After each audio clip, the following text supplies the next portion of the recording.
after stage separation, and this engine can be restarted multiple times to place multiple payloads into different orbits. The second stage is powered by one single Merlin vacuum, or MVAC engine, and this engine is capable of more than 220,000 pounds of thrust. The MVAC features a significantly larger expansion nozzle to maximize the engine's efficiency in the vacuum of space, and at full power, the Merlin vacuum engine operates with the greatest efficiency ever for an American-made hydrocarbon rocket engine. And of course, let's not forget about the unsung inner stage, a composite structure that connects the first and second stages. It also houses the pneumatic pushers that allow the first and second stages to separate during flight. Inside of the inner stage, or rather outside of the inner stage, is where you'll find Falcon 9's 4 hypersonic grid fins, and these are at the base of the inner stage. They help orient the rocket during re-entry. Here in Hawthorne, you can actually have lunch in the cafe while watching the inner stages being made just across the aisle. Looks like we're just at about T-minus 2 hours or so. So while we continue to count down, how are things going, John? Well, Atticus, things are about where we left it before.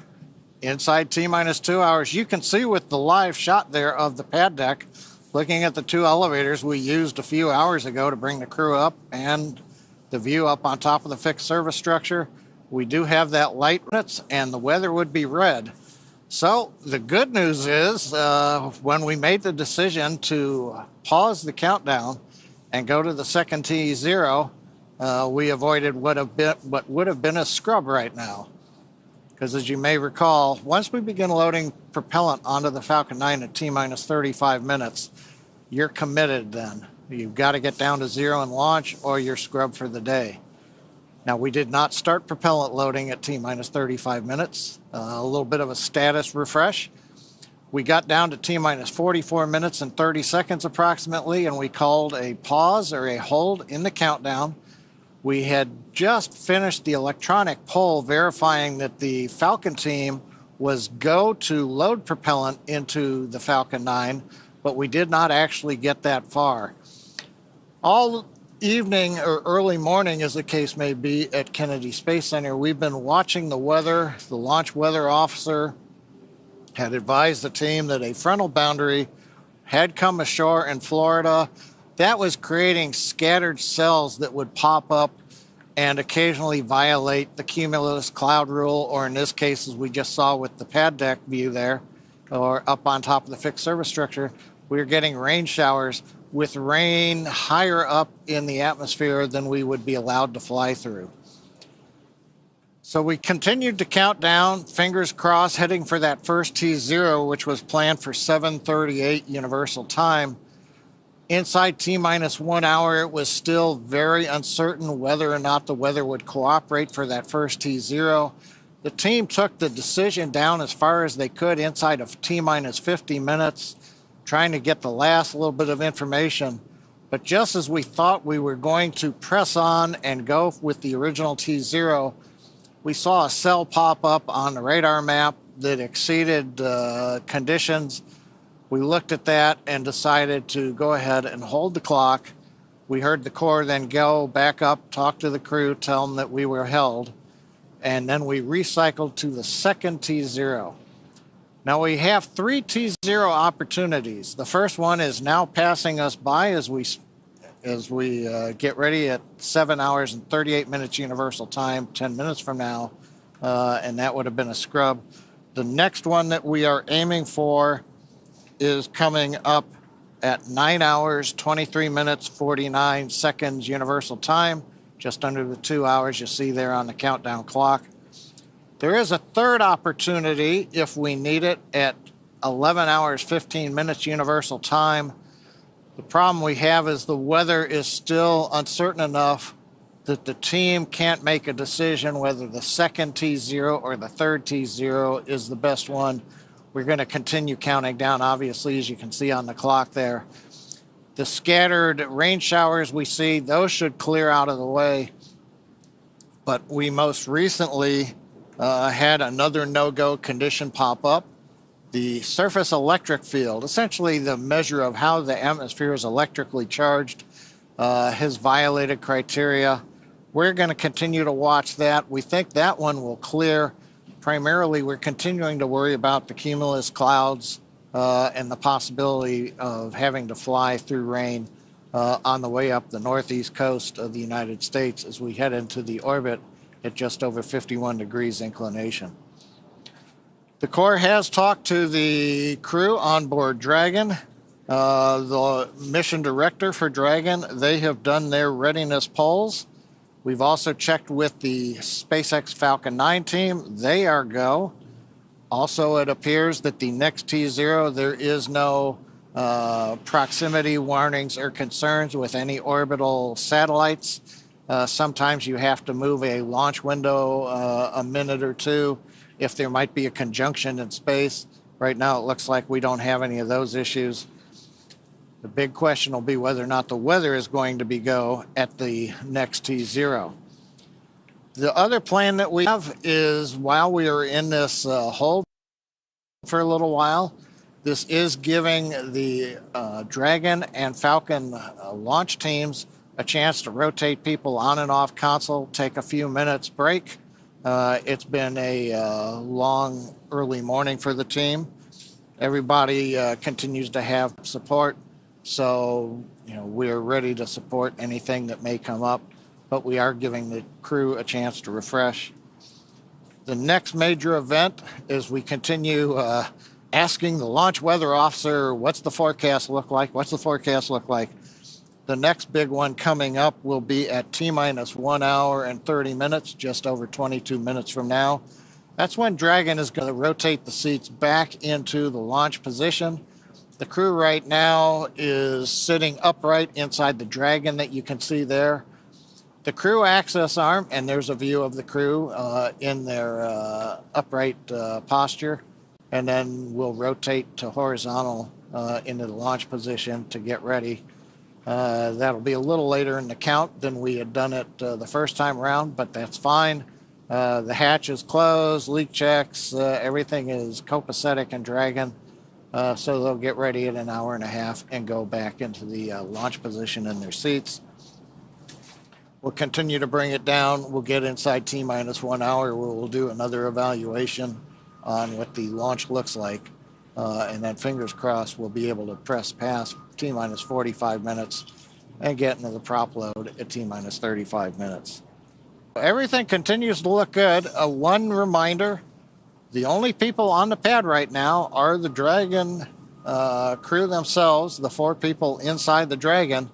You can see that crew access arm. The seals have been deflated. They're retracted. All of the handholds are out of the way. Everything's been cleared. The only thing really waiting for everybody is ideally we get inside 45 minutes so we can retract the arm. So nobody's going back out to the pad right now. All the vehicles are cleared off. So we're going to just continue to give you status updates as we go along. But, Kate, hopefully the second T0 is the winner. The first one turns out the weather is red right now, and we wouldn't have been able to go. Yep. Well, you know what? It's been a good rehearsal so far. And realistically speaking, while the Polaris Dawn crew, I'm sure, would be delighted to be closer to, wait, how long have we been holding now? Would they be in space now? I'm not sure. My brain is a little mushy at this point. But the point is that they would still be in the Dragon capsule right now, regardless, in their seats, most likely. So they're not really doing anything significantly different physically anyway. Now, we did, as you heard John say, we did rotate the seats a bit so that they could kind of like stretch out a little bit more to be a little bit more comfortable. So, I'm guessing there's probably some like charades happening or other games involving like hand signs and so whatever they can do while still strapped into their seats. Exactly. Right? Yep. Yeah, oh, look, there they are. There you can see them on their tablets.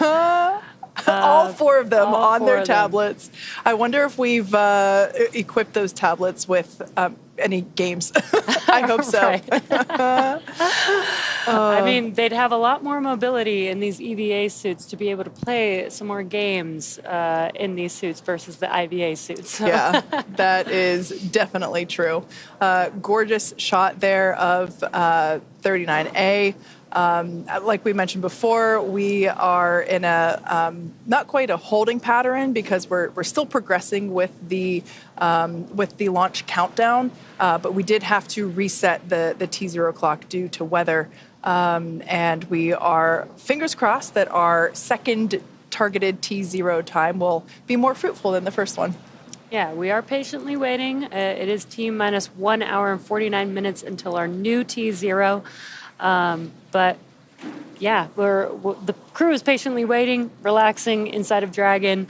And so now during the EVA for the Polaris Dawn crew, they will be wearing our newly designed EVA spacesuits, which we see them wearing in the Dragon capsule. And there you can see the suit on your screen. Building a base on the moon and a city on Mars will require thousands of suits. So the development of this suit and the EVA that's going to be performed on this mission are important steps to a scalable design for spacesuits on future long-duration missions. So let's take a look at the making of the suits our crew will be wearing during the first ever commercial spacewalk. An EVA suit is an extravehicular activity suit, which is a spacesuit that can go outside of the spacecraft to do a spacewalk. We started with the IVA suit that we have, the intravehicular activity suit, as a kind of starting point and looked at it and said, what would we have to change about this to be able to support a spacewalk? So the first is mobility. The crew will have to do a lot of moving around inside of Dragon to get outside and do the spacewalk. We had to add in new joints and new features in the suit to allow them enhanced mobility while the suit's pressurized. When a crew member is pressurized in the suit, the soft portions of the suit become rigid. They need actual flexure and rotational joints to allow them to move around. It's kind of like a suit of armor made of fabric. We innovated in flexure joints to allow easy bending at the elbows and the knees, as well as a collapsible rotator joint that exists on the shoulder, which allows the suit to remain nearly fully soft, but when pressurized is a rotational bearing. The difference between the IVA and the EVA suit is that on the IVA suit, the zipper system location is in the inseam. But since we needed to have lots of mobility on our EVA suit, that was not the preferred choice. By moving the zipper system from the inseam to the waist, we mitigated the risk of the stress of the zipper. And another big element was also the thermal side of things. The crew is obviously exposed to a much more extreme thermal environment during the EVA. So we want to make sure that the inside of the suit is comfortable for them and that as they interface with parts of the vehicle, that is safe for them to touch as well. The EVA suit is built and designed here at SpaceX in Hawthorne, California. We wanted to have something that's easy manufactured that we can handle here in-house. So we developed this new material, so it's fabric-based. We actually added a new layer to the suit, which we refer to as the Faraday layer. And this is a conductive cage around the suit that shields the suit from external electric fields. The helmet on the EVA suit looks very similar to the IVA suit, but it is really an all-new design of that helmet. It's much more robust from a thermal structural perspective since it would be taking more extreme temperatures. We are really excited to introduce this new single-pane visor helmet to the world of spacesuits. The EVA suit visor is made of polycarbonate and is coated with copper and ITO, or indium tenoxide. These two coatings together reflect the sun away from the crew, as well as reflecting infrared heat back to the crew when they are facing deep space. Our suit has a HUD, or heads-up display, which is a small display screen in the helmet, which is transparent, which allows the crew to see through the display to have unfettered access during their EVA, but it also provides critical telemetry to the crew, so pressure, temperature, relative humidity. We're trying to improve the technology and streamline it in one way, and at the same time, we're also trying to get it more and more manufacturable with each generation. The ultimate goal is that you can put on a spacesuit and go out and get work done anywhere in the solar system and not feel like you're wearing anything more than you normally wear every day.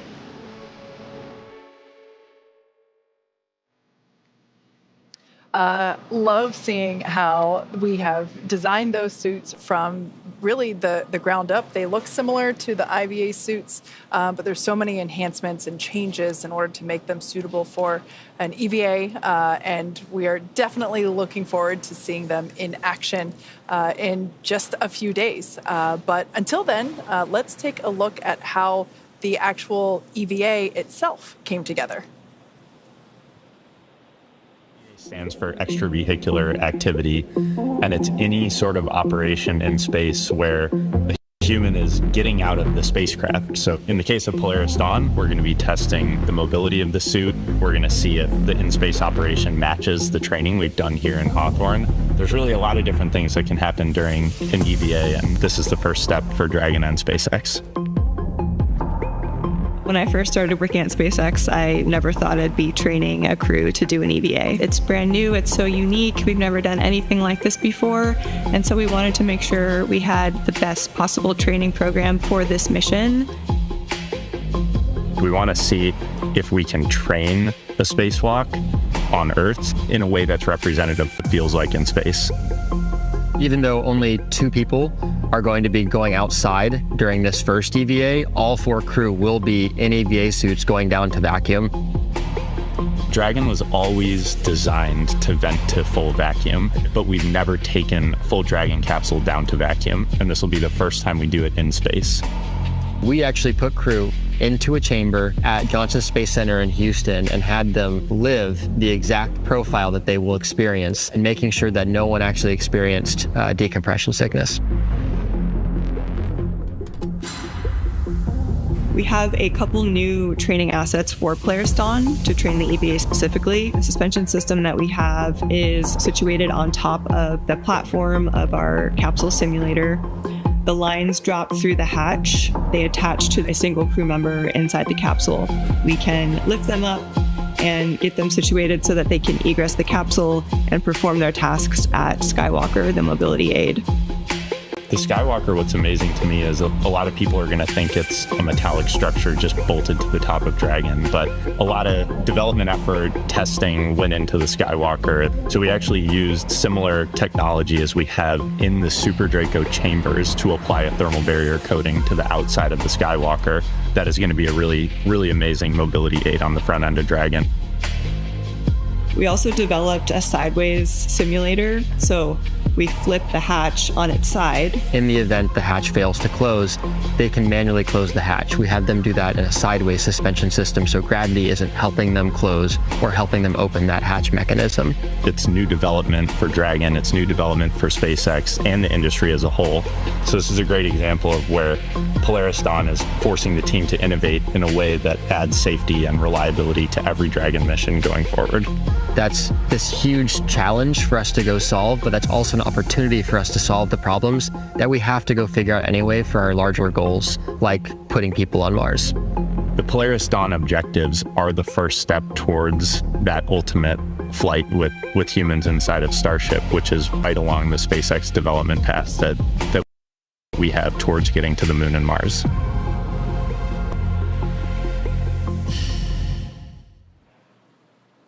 It is so exciting to see not only development of the EVA suit, but the EVA operations as well, and how so much has specialized for this mission with the goal of having the ability to open that top hatch and have Jared and then Sarah go out and test the mobility of the suit and the functionality. And to me, it's just so cool to be able to see the design and the planning that went into all of that to make what is about to happen. Yeah, what I think is super cool is that historically, they've done training, and the crew has done, scuba diving, but typically training has been done in a swimming pool in their suits, right? But as we just saw, the training team got very creative and found different ways to not have to submerge, each crew member and their suits into water and have to deal with that, but be able to do this simulation training in a different way that made it a lot easier to maybe repeat the training and, keep the suits clean and be able to manage that, which I think is so cool. Yeah, I think we really just kind of innovate across the board, right? Just every aspect of the mission, from the hardware to the training itself to just our processes. So it's really great to see all of that. One thing that actually really stuck out to me is the mention of how these suits will sort of be used in the far future. I love how we always keep just the big picture in mind. The goal of SpaceX, make humans an interplanetary species, get to the moon, get to Mars, get beyond. And so we really incorporate that into all of these sort of stepping stone missions, right? Like, we're pushing the boundaries, we're doing this first EVA, we're developing these suits, but maybe in a few years, who knows, we're going to be having thousands of people in these suits doing work all over the place on the moon, on Mars. It's just so inspiring and incredible to sort of be a part of that story and get to hear about some of that from the crew. Yeah, and these suits, they look cool, but they're super functional. And thinking about what the future suits, the functionality that those suits will carry is like, I think that's a good point of just like the far future, what will that look like is very, very cool. Well, you talk about the far future, and it may be because it's going on 1 a.m. here and we've got another hour and a half. But in the near future, my question is, Halloween's coming up in the United States. Anybody want to make a mock-up suit and go around trick-or-treat? Maybe your kids, It's like, hey, do you want to dress up in an EVA suit? I bet we're going to see a lot of those this year, huh? Yeah, the different style suits for the costume. You don't have to just stick with the white and the gray. You could use some colors, a little bit like on Apollo lunar suits, where they would use different colored stripes to distinguish the commander, because in the photos, you're always going, who are we looking at? That's so-and-so and that's so-and-so. Yeah. I love that you guys were mentioning, the future and how we're trying to work towards that now. And they mentioned when they were making the spacesuit that they're thinking about the manufacturing. Obviously, I've been in manufacturing for almost my entire engineering career, so I love manufacturing. But I love that we think about that in the beginning stages of the design. I think that's so important, because design for manufacturability will make things a lot easier if you start with that versus, designing something that may be functional but is really hard to manufacture and having to go back and make those updates and changes. So I think that's so cool that the spacesuit team really, really focused on that with this suit. Yeah. It's been so incredible to see the progression from the IVA suit to the early versions of the EVA suit to the suit that we see there on your screen. My personal favorite element is not shield, the visor. There we go. That's the word. And the views that we will see of Jared and Sarah as they emerge from the top hatch. It's going to be incredible, and just the fact that just the visor itself, not only does it look cool, but it insulates them on the inside and the outside, depending, if they're looking toward the sun or away from it. It helps to keep them cool or warm, respectively. I think that's just, it looks awesome, but it has an important functionality to it as well. Yeah. Kate, you mentioned the moment that Jared and Sarah are going to exit the capsule, and we heard a little bit about that experience from Mike on his multiple EVAs, and a little bit about the overview effect. I think, traditionally, the public hasn't really had, a live view into these events. So it's truly a very unique, very historical and special event that we're also going to be live streaming for the public. We're going to see their first overview effect. We're going to see them have that experience and kind of get to be along for the ride with them. So pretty exciting. That is so cool. We will have our own overview effect. That's an excellent point. Yeah, there's a camera inside of their helmet, so we'll actually get their personal perspective of that, at least for Jared and Sarah exiting the vehicles. But also we'll get to see Anna and kids, point of view from their camera too. There's also a camera located on the Skywalker structure. So we'll also be able to see Earth/space with Jared/Sarah somewhere in that photo or video, which will be so cool. Another one I'm interested, we've heard, for example, the Inspiration 4 crew talk about their thoughts. Jared comes back. He flew the first time into relatively low Earth orbit. So he saw his overview effect, but the Earth that close kind of fills up everything. Now he's going to be 1,400 kilometers up. Yeah, not doing the EVA right there, but he's going to look out through the windows. And Pete Conrad, when they went up on Gemini 11 in 1966 to just below where Jared and team are going, Pete was, he was out loud. The Earth is round. It looks different from this high. So it's like, okay, Jared, compare and contrast for everybody else who's stuck down here on Earth. What's it really like? Could you tell you are 1,400 kilometers up versus being, 250 kilometers or so the first time around on Inspiration 4?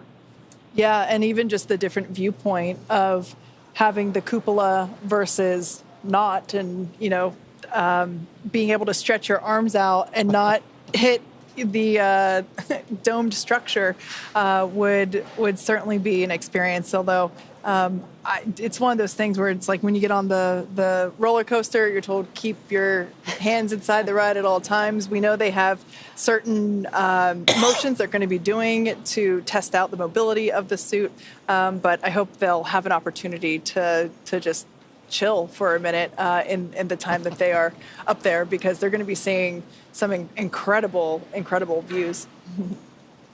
Yeah, that's going to be super exciting. We'll get to watch them live the whole time. Again, as Atticus mentioned, we'll have live coverage, but also, they do have an EVA. It will be scheduled. They will need to follow some procedures. Obviously, the EVA is for a test. It's to test the EVA suits. But we do have some margin in there. So they might be able to get, if they're able to complete their test, they might just be able to get a minute or two to themselves to be able to enjoy that view. Now, we are excited to watch that with them live whenever the EVA is actually happening. But for those of us who haven't experienced the overview effect personally, firsthand with our own eyes, here's a little bit more info on that phenomenon. The overview effect is that sensation or that feeling that you get when you see our whole world from the perspective of being outside of it. It ranges the whole spectrum from like how delicate the Earth may appear because, it's only this thin blue line that separates this habitable atmosphere of our home planet to, the vacuum of space. It's hard to comprehend what the impact is going to be when I first see Earth from space. It just reminds us of how fragile our planet is. One of my roles on this crew is to shoot as much footage as we possibly can so we can bring it back and share it with the world. The big picture awareness that you gain from that sort of perspective when you were, journeying amongst the stars and see our entire planet as we know it there outside of your window, and kind of the philosophical and the many different emotions that it provokes inside of you when you see it that way. We have barely begun our journey to explore the worlds around us. And that hit me right when I saw the moon rise around Earth and saying, like, come on, it's been 50 years. We got to get back there, and we got to get to Mars, and we got to figure out how to get out of our own solar system and try and figure out what this is all about. There's so much incredible footage that crew members have taken from space and that you see from satellites. I think it's one of the things I'm looking forward to most on the mission is getting to see the Earth from that perspective. I can't wait to share what that experience is, but I guess I'll have to let you know once I get back.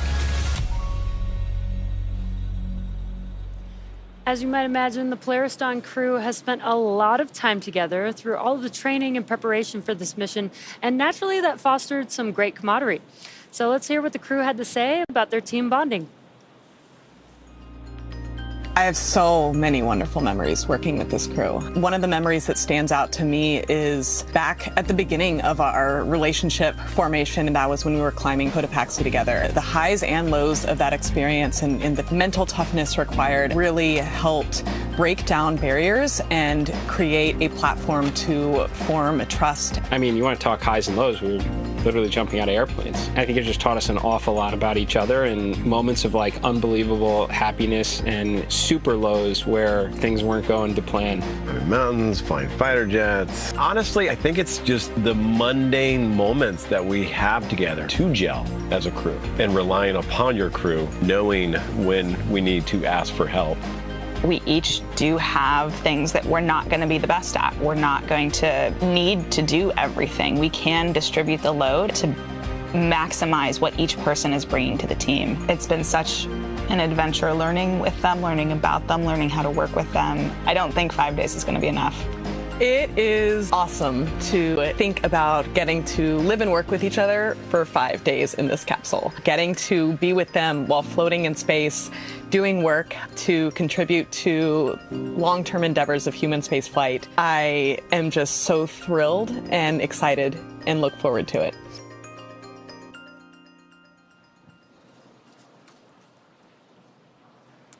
Now, there are science and supplies going up on the Polaris Dawn mission, but also the crew is taking along some personal items for their 5-day trip around the planet.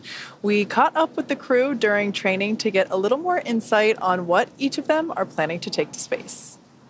What am I going to bring to space?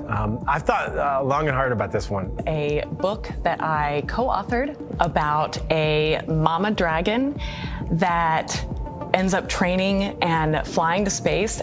My dad's necklace, jewelry for my wife, watches. I have a Thunderbird watch and a fighter weapons school watch. I don't know, it's one of my takeaways after Inspiration 4 was it's kind of like camping, you brought too much. One of my actual debrief points was bring less.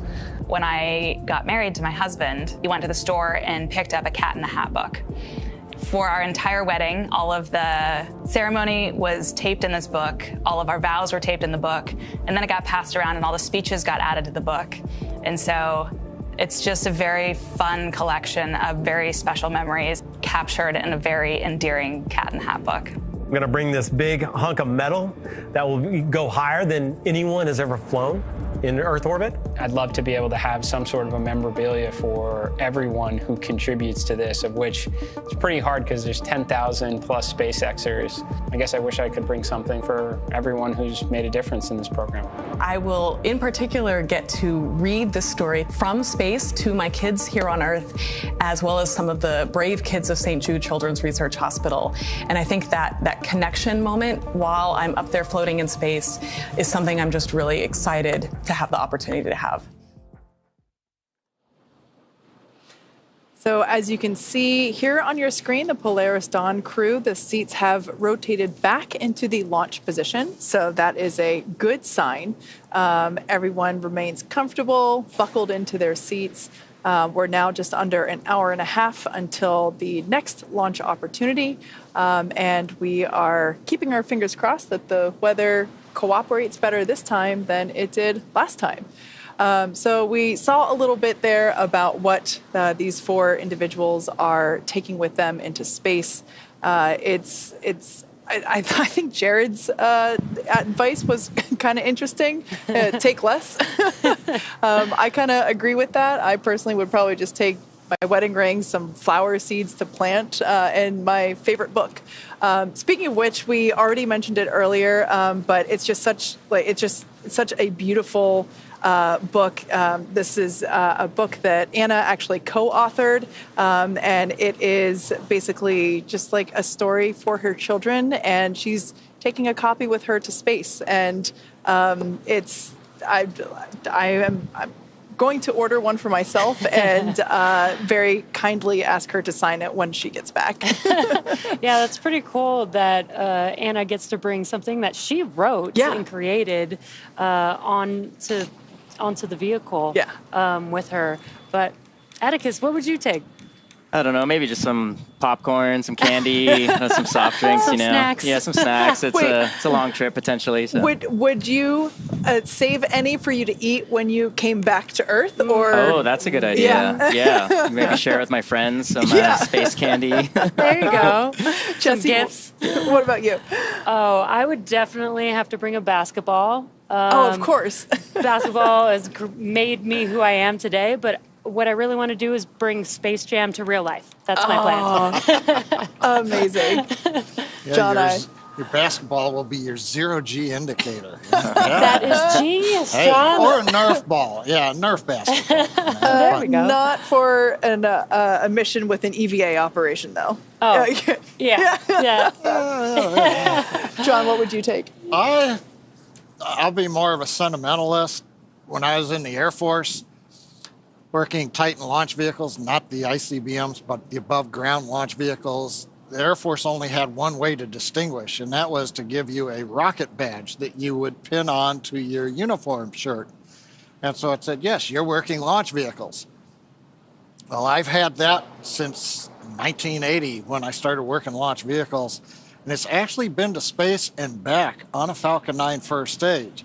So I would take that well-worn and well-traveled badge, and I'd take it with me again, and away it would go. Yep. And then come back down. So it'd have 2 flights on it. Yeah. And it would be a rocket badge. It'd be pretty cool. I also thought of another one that you could do, your binder. The infamous webcast binder, just like I always have my my notebook. I think those would be 2 staples if we were to go. Yep. My brains. Who knows, maybe we'll do a webcast from space one day, right? We'll have some of our own employees up there, maybe broadcast live. You never know, right? That could be cool. Anna and Sarah are making the way for us to go up there. So that could be a thing. Yeah. We heard earlier that kid puked the whole time during his training. That would be me, 100%. I can barely ride in the back of an Uber. Oh, man. Yeah, it's a little bit more spicy than an Uber on the way up to space. It's okay. I will hold down the fort here while you guys go. It's only 4 Gs. Only 4 Gs. Yeah.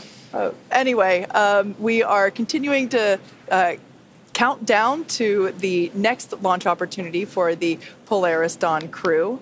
For those of you that have just recently joined us, all 4 of our crew members are inside that Dragon capsule there on your screen. They are the only ones left at the launch pad. The closeout crew have departed the pad, and we unfortunately had to reset the countdown clock just past, I think it was like T minus 48 minutes. So unfortunately, there was a last-minute radar scan that showed basically non-conforming weather requirements, and so we had to stand down and basically reset for our next opportunity, which is coming up in just an hour and 22 minutes. So the crew has remained in the Dragon capsule. Folks here for mission control are cycling through, getting an opportunity to stretch their legs, get some refreshments or some food, and really get refocused as we come back into almost right where we left off. Yep, so as the clock continues to count, we're just at about T-minus 1 hour and 20 minutes. So far, everything with Falcon 9 and Dragon are being reported as healthy. But in the meantime, John, can we get a further status update? Well, thanks, Atticus. T-minus 1 hour and 22 minutes, as you're just saying. Everything is kind of in abeyance for the moment. We're waiting to get more information on weather. You can see a view of Dragon spacecraft on top of Falcon 9 at Launch Complex 39A on Kennedy Space Center. Lights are on in the crew access arm, but it doesn't mean anybody is in the arm. And you can see there on the screen the crew. We rotated their seats back into the launch position at T-minus 1 hour and 28 minutes, just about 7 minutes ago. Currently, we're slowly moving up on T-minus 1 hour where things start to pick up. Update.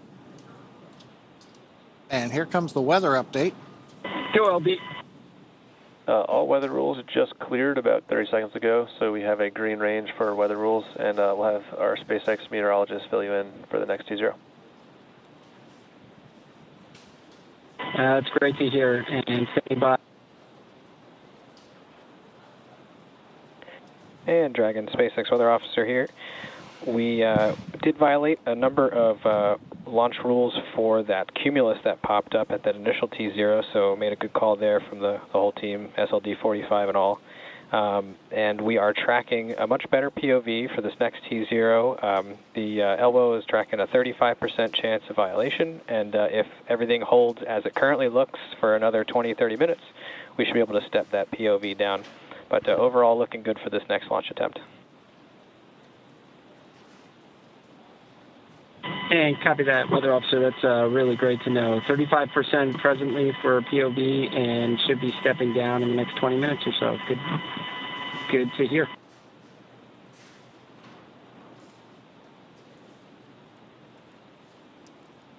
Okay, so they've told the crew that what we're just getting from the launch weather officer.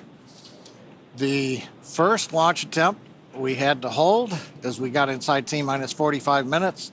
A cell had popped up and it looked like we were going to be no-go at T0, which would have scrubbed us for the morning. So instead we held off before we began prop load into the Falcon 9. That preserved a second launch attempt coming up in just under 80 minutes from now. That T0 is planned for 9 hours, 23 minutes, 49 seconds universal time, or 5:23 and 49 seconds a.m. Eastern Daylight Saving Time, just about an hour or so before dawn there in Cocoa Beach, Florida. So hopefully they'll get a good view if the weather continues to dissipate. As I mentioned, we had the crew rotate seats back into the launch position at T-minus 1 hour and 28 minutes.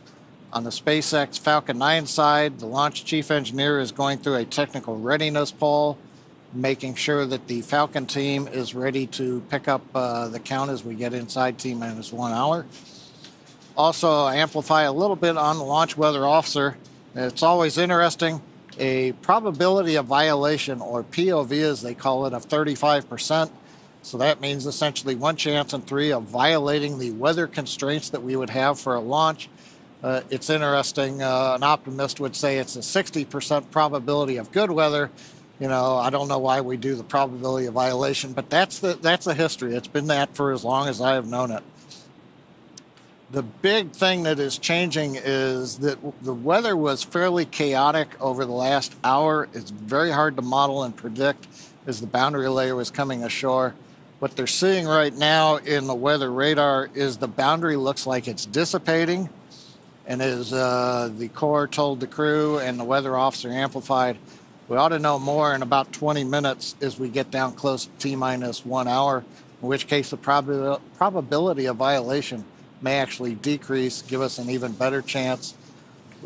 Still looking at a variety of things. The rain showers that we saw earlier on the camera lens, making sure that they've dissipated, that we don't fly through rain on the way up. We also want to make sure the big one is cumulus cloud rules. We don't want any thick, high-altitude clouds in the flight trajectory. And then, of course, continuing to watch the winds, but that looks to be pretty good. And if the rain dissipates and goes away, then the electric field intensity, which is currently green and go for launch, should also stay that way. So fingers crossed that the weather will continue to improve and we get a go here to continue through T-minus 1 hour and then prop load and take it the rest of the way on down. But right now, Kate, things are looking a little more optimistic than they were an hour or so ago. Yeah, certainly better. Hearing that we've got a 35% chance of violating the weather requirements instead of 60, that's certainly a welcome improvement. So let's talk a little bit about the research that's going to be going up. So Polaris Dawn is the first of 3 planned missions in the Polaris program, and this will conduct extensive scientific research to expand our knowledge of humans adapting, living, and working in space. Much of this research is also intended to improve our lives down here on Earth. And like all science and research, it begins with collecting tons of data, and that process started well before today. Let's take a look. We are in the Houston SpaceX office today. We are here for our what we call L-30 or launch minus 30 days data collection for all of the research that we're doing on our mission. We have about 40 experiments, and a number of those required data collection pretty close to launch date. And so we are doing all of that data collection today, as well as doing some refresher training just to make sure we're really sharp on all of our procedures when we go to flight. There's a lot of steps for each one of these science experiments. They're beneficial for not only improving and enhancing healthcare here on Earth, but it helps us continue this progression with space exploration. What Kid and Anna are doing with the endoscope up through the nose and looking down at the vocal cords, I mean, that is not something easy to perform, in a hospital environment, let alone in space. They certainly stand to learn a lot from it. Reestablishing someone's airway, that's worthwhile to know if we're going to Mars someday. But I think that's a tough one to perform in space. But you got two really highly motivated individuals that are going to try and conquer it. In space, there's inflammation. We don't have the impact of 1G pulling on that fluid. So we need to better understand what that inflammation looks like.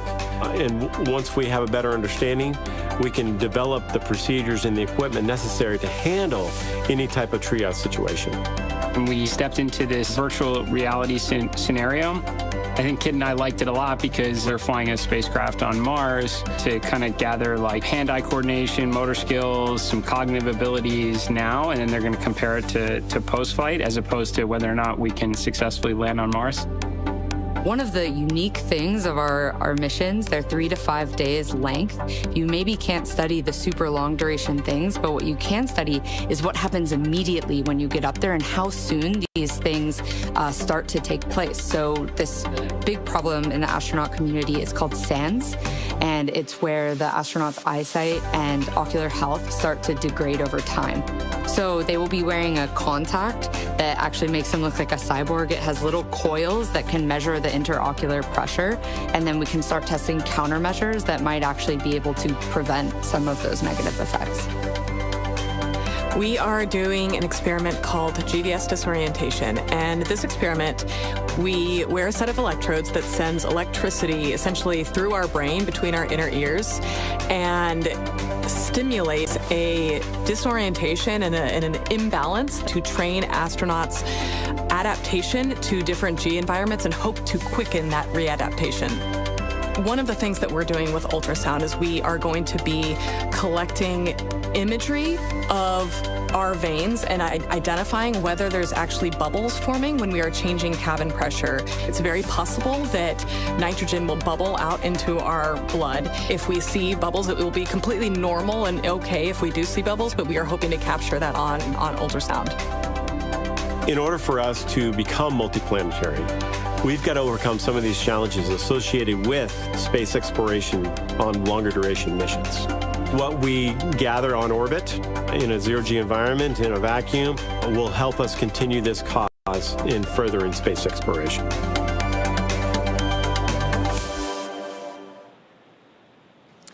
To date, Dragon has carried more than 1,000 research experiments to and from low Earth orbit and the International Space Station since 2012.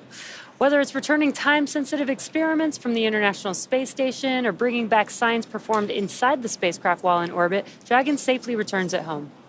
While docked with the International Space Station, Dragon can also act as a lab, providing extra room for astronauts to perform their work. And when the space station is fully booked, Dragon also serves as an extra bedroom when necessary. Yeah, exactly, Kate. And actually, NASA astronaut Michael Hopkins, who joined us earlier in the show, slept inside of Dragon during his entire 6-month stay aboard the station. Now, Dragon can also serve as a lab while orbiting Earth. During the Inspiration 4 mission back in 2021, the crew, as you see there, conducted research while traveling weightless at over 17,000 miles per hour, just as the Polaris Dawn crew will be doing over the next 5 days. Dragon's cargo capacity can be allocated for both crew essentials as well as scientific equipment dedicated to microgravity research and experiments. Yeah, and in fact, SpaceX is currently accepting proposals for research studies and experiments to fly on Dragon. This could be research to understand mental and physical impacts while on orbit, exploring how to improve training, physical fitness, and mental well-being, or advancing medical care with the exploration of just-in-time training and tools. The selected research study groups will have access to SpaceX's crewed Dragon missions, opening up opportunities for researchers that might not otherwise have an opportunity to do so. For more information about SpaceX's on-orbit research program, visit spacex.com/human-spaceflight/research. Now, as we mentioned at the start of the show, there are a number of firsts for this mission. The first commercial spacewalk, possibly reaching the highest Earth orbit ever flown for a crewed spacecraft, which, if that happens, it would break the altitude record set by the Gemini 11 mission, which was half a century ago. Yeah, the Polaris Dawn crew will also be the first to attempt to use the Starlink network while in orbit. Dragon is carrying what we are calling a Starlink plug-and-placer. And Dragon, we are cycling the orbit tank isolation valves again to equalize the low-flow pressure system.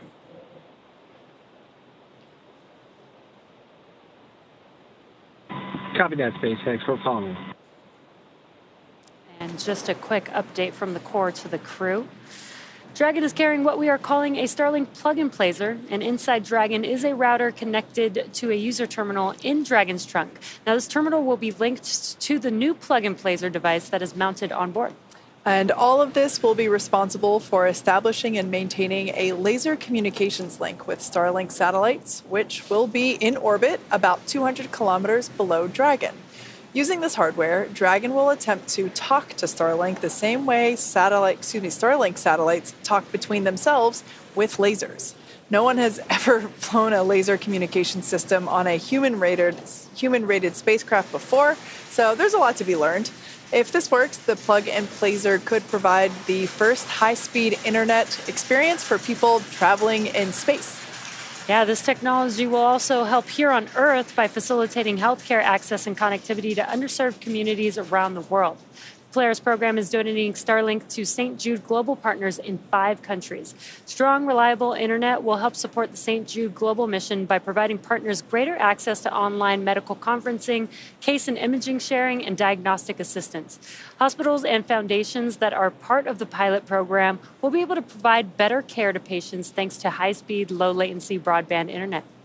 The first countries selected to receive Starlink include the Philippines, Brazil, Chile, Peru, and Mozambique.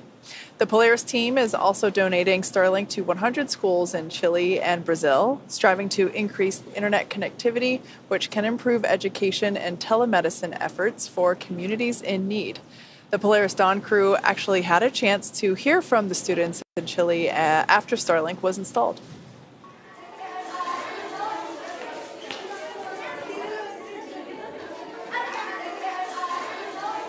¿Por qué los hombres van al espacio? It's so important to go to space because there is so much of it and we know so little about it. How many of you would like to be an astronaut someday? There we go. How many of you want to go with us on our mission? They all want to go.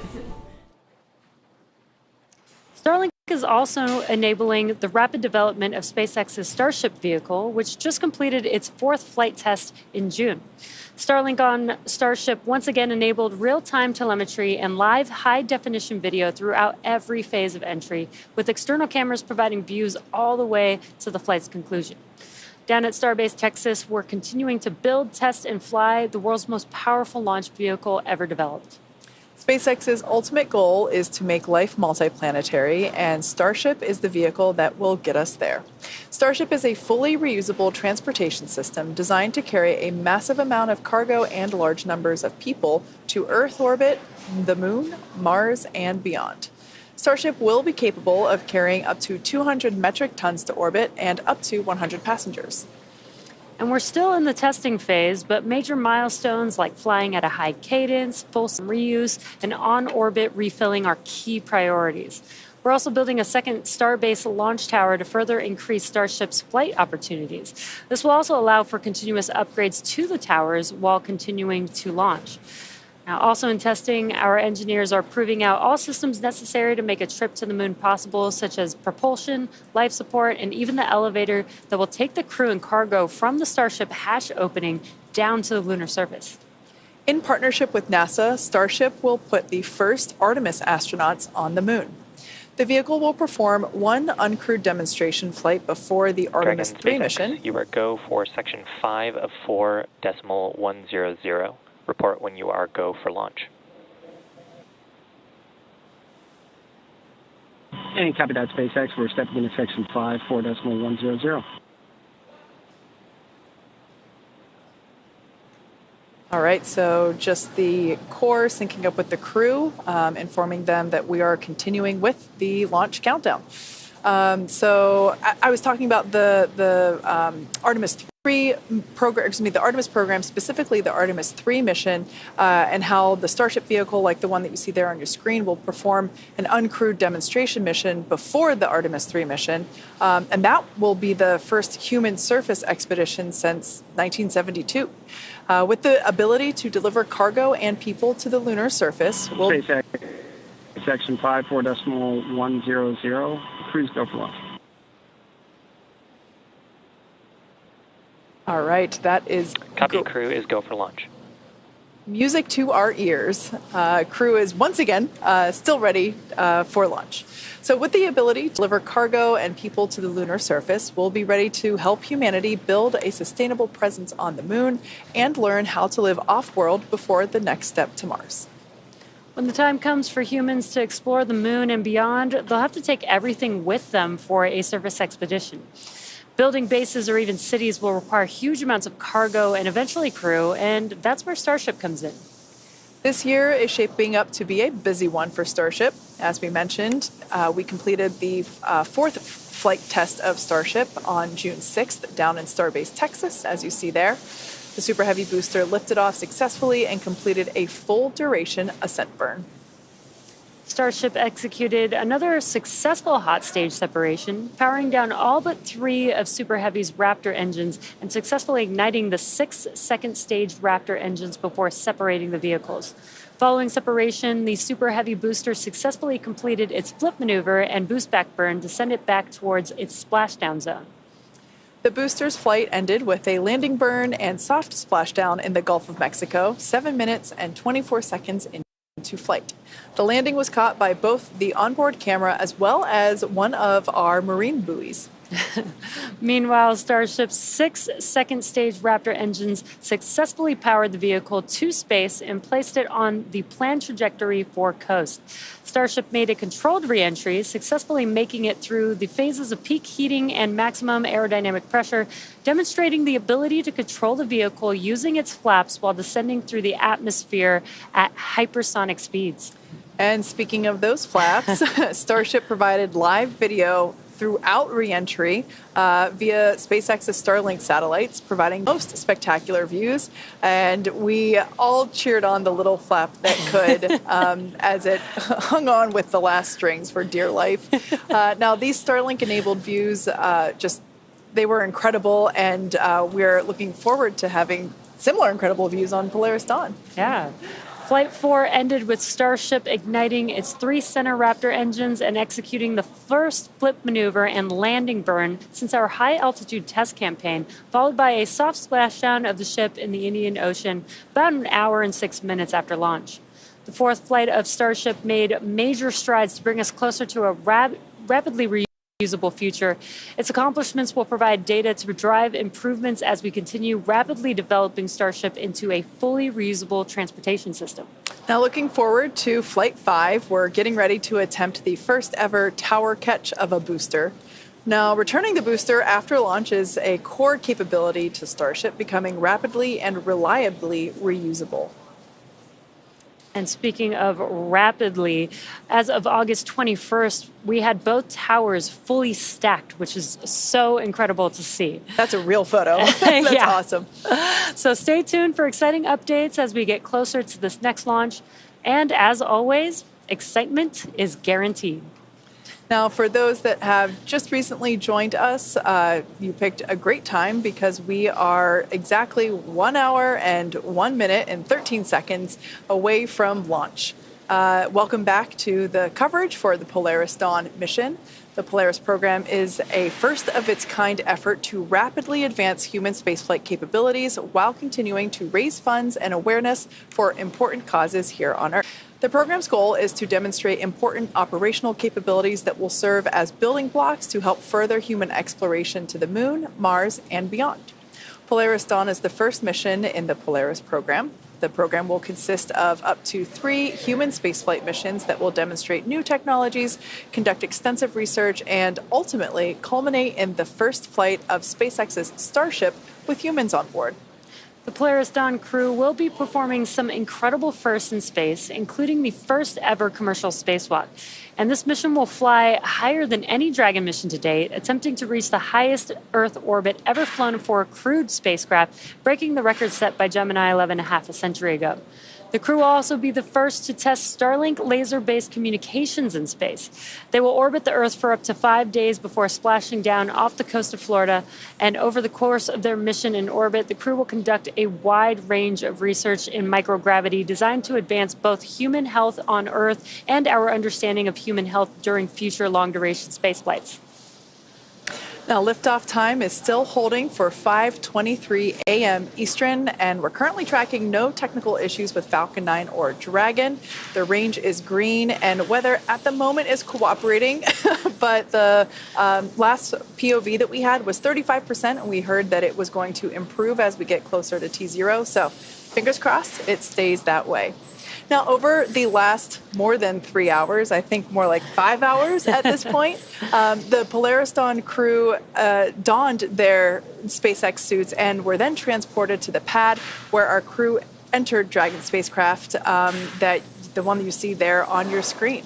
Since arriving at the spacecraft, the crew were helped by our closeout team to get in their seats, those seats that you see there, attach their suits to the special umbilicals that provide breathing air and communication link to Dragon systems.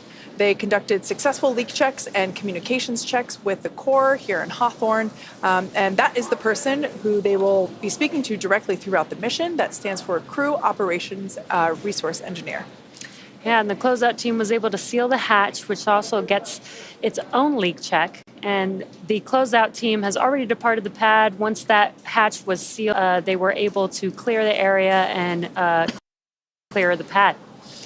And now we've been doing some weather checks as we got closer and closer to T0. So again, we will be doing another final go, no go for launch. Before we get to that final go, no go, the next team will do an internal poll, making sure that conditions are right with Falcon 9, Dragon, the crew, the range, and the weather, of course. T-minus 1 hour until liftoff is the final evaluation checkpoint, or the last opportunity for the SpaceX team to adjust the launch time if it's needed. And with everything so far on track, let's take a moment to meet the crew that will be flying today. The Polaris Dawn mission has many time objectives, so the Polaris program chose a crew of experts who know each other well and have a foundation of trust that they can build upon as they undertake challenges of this mission. Mission Commander Jared Rook Isaacman served as commander of Inspiration 4, the world's first all-civilian mission to space. Jared holds for a weather update.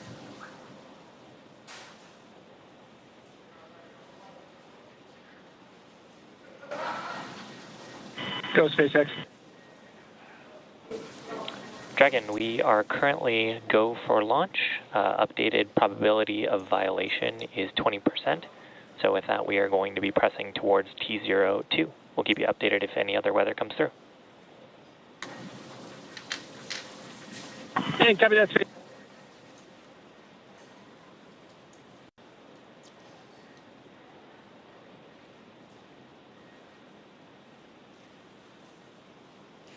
So as we just heard, our opportunity for launching is sounding better and better. The probability of violation for weather rules has decreased from 35% probability to 20%. So that is excellent news. Now, let's talk a little bit about our mission commander, Jared Rook Isaacman. He served as commander of Inspiration 4, the world's first all-civilian mission to space. Jared holds several world records, including 2 speed around the world flights in 2008 and 2009 for the Make-A-Wish Foundation. He has flown in over 100 air shows as part of the Black Diamond Jet team, dedicating every performance to charitable causes. In 2011, Jared co-founded what would become the world's largest private air force, Draken International, and that trains pilots for the U.S. Armed Forces. In addition to his role as CEO of Shift 4, Jared is an accomplished pilot and astronaut with over 7,000 flight hours. Mission pilot Scott Poteet served as mission director of Inspiration 4, and he goes by his call sign, Kid. A retired U.S. Air Force Lieutenant Colonel, Kidd served for 20 years in roles that included commander of the 64th Aggressor Squadron, Thunderbird No. 4 demonstration pilot, U.S. Air Force Weapons School graduate, operational test and evaluation pilot, and flight examiner. Kidd is a command pilot with over 3,200 flying hours and has logged over 400 hours of combat time. Following his Air Force career, Kidd served in various roles, including VP of Strategy at Shift 4. Mission specialist Sarah Cooper Gillis is a lead space operations engineer at SpaceX, responsible for overseeing the company's astronaut training program. She helped prepare NASA astronauts for the Demo 2 and Crew 1 missions, and most recently directly trained the Inspiration 4 astronauts. Sarah is an experienced mission control operator who has supported real-time ops for Dragon's cargo resupply missions to and from the International Space Station as a navigation officer and as a crew communicator for Dragon's human spaceflight missions. In 2015, while studying at the University of Colorado Boulder, Sarah started an internship at SpaceX before moving into the astronaut training program full-time.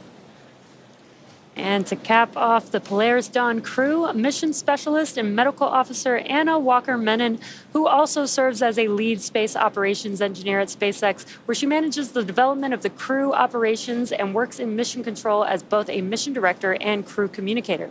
During her time at SpaceX, Anna has led the implementation of Dragon's crew capabilities and developed critical operational responses to vehicle emergencies. Prior to SpaceX, Anna worked for 7 years at NASA as a biomedical flight controller for the International Space Station. She received her bachelor's degree in mathematics and Spanish from the Texas Christian University and her master's degree in biomedical engineering from Duke University. And that is our Polaris Dawn crew and the first SpaceX employees to fly on a SpaceX mission.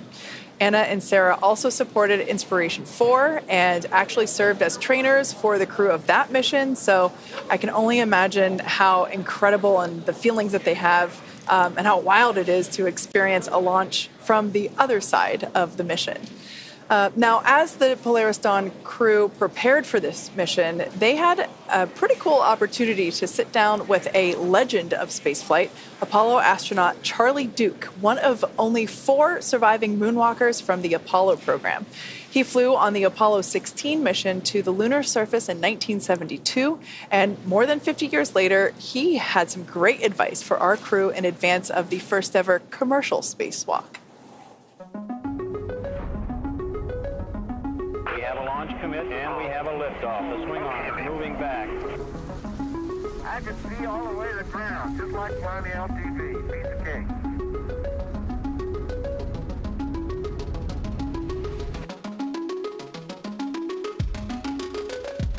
Welcome to our mission control. Thank you very much. We copy you down, Eagle. You got a bunch of guys about to turn blue. We're breathing again. Thanks a lot. What emotions run through your head as you watch that? For Apollo 11, it was really tense. Yeah, the tension in mission control was through the roof. You know, I was more tense in that landing when I actually did it. Because, you know, in the spacecraft, you're seeing all the systems, whereas in mission control, you're just looking at a little screen, you know, and ours never were this big. They were just little things. First off, I want to say thank you for inviting me to come out and get a briefing from y'all and maybe throw a little piece of advice every once in a while to you. You're one of the 12 humans in history that has gotten to walk on the face of the moon, and now you're sitting here at SpaceX. I'm curious what your aspirations, your hopes, your dreams are for the future of human space exploration. Well, I'm excited about the privatization of space. When it first came about, I was a little dubious, but then it was quickly obvious that SpaceX knew what they were doing. And I've been a big supporter of what SpaceX is doing in space, and manned and unmanned launches. I'm impressed with this facility, and the first time I've been here. Well, sir, it is a real honor. It is a real honor to have you here and have this conversation. Polaris Dawn, sir, is the first of up to 3 missions that are contemplated. So we're going to vent down the vehicle and conduct a spacewalk. And we're going to test out a new spacesuit that the engineers at SpaceX here have been developing. It's to learn really as much about this new generation suit that SpaceX has built, and then the entire operation associated with it. I'll be one of the crew members that goes outside the vehicle. Sarah will be as well. And then Kit and Anna are going to be inside the vehicle in kind of supporting capacity and be the eyes and ears of, while we're outside. Is that visor assembly separate from your... The whole thing is integrated. It's all integrated. Yeah, it's a spiral waist zipper that we don and doff the suit. It's important to have a suit that works. I mean, it's mobile and fits. Sir, based on your training experiences, what was the most memorable thing you went through? Let me cover something that's very similar to y'all's, and that's the Trans-Earth EVA. Are you ready, Charlie? Roger, copy. Looks like the old move. Both Apollo 15, 16, and 17 had no problems with the Trans-Earth EVAs. They're very spectacular. I mean, the view, that was my most impressive memory, really, is to float out, and there was the Earth down here about 180,000 miles away. And my job basically was hook myself in so I don't float off and hold on. How long are you depressurized? So for the spacewalk, based on the vehicle design and what we can support, we have about 2 hours end-to-end for both depressurizing external operations and then repressurizing the spacecraft. But we'll all get suited up, depressurize the spacecraft, and then 2 people, one at a time, will go outside, come back in before we repressurize the spacecraft.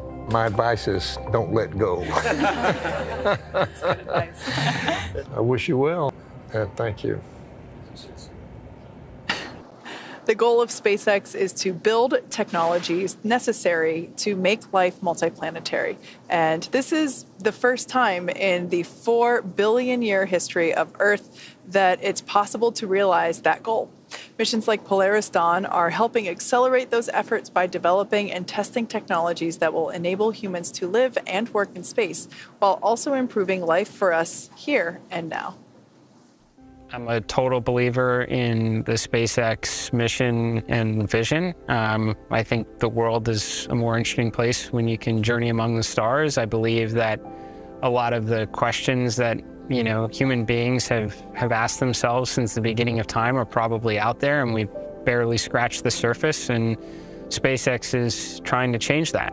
Polaris Dawn has some really ambitious objectives, and the missions that follow it will also as well. And the hopes for all of these is that we will develop technologies and test technologies that will help SpaceX ultimately achieve its long-term ambitions of making human life interplanetary. What's really unique about the Polaris Dawn mission is it's a development mission.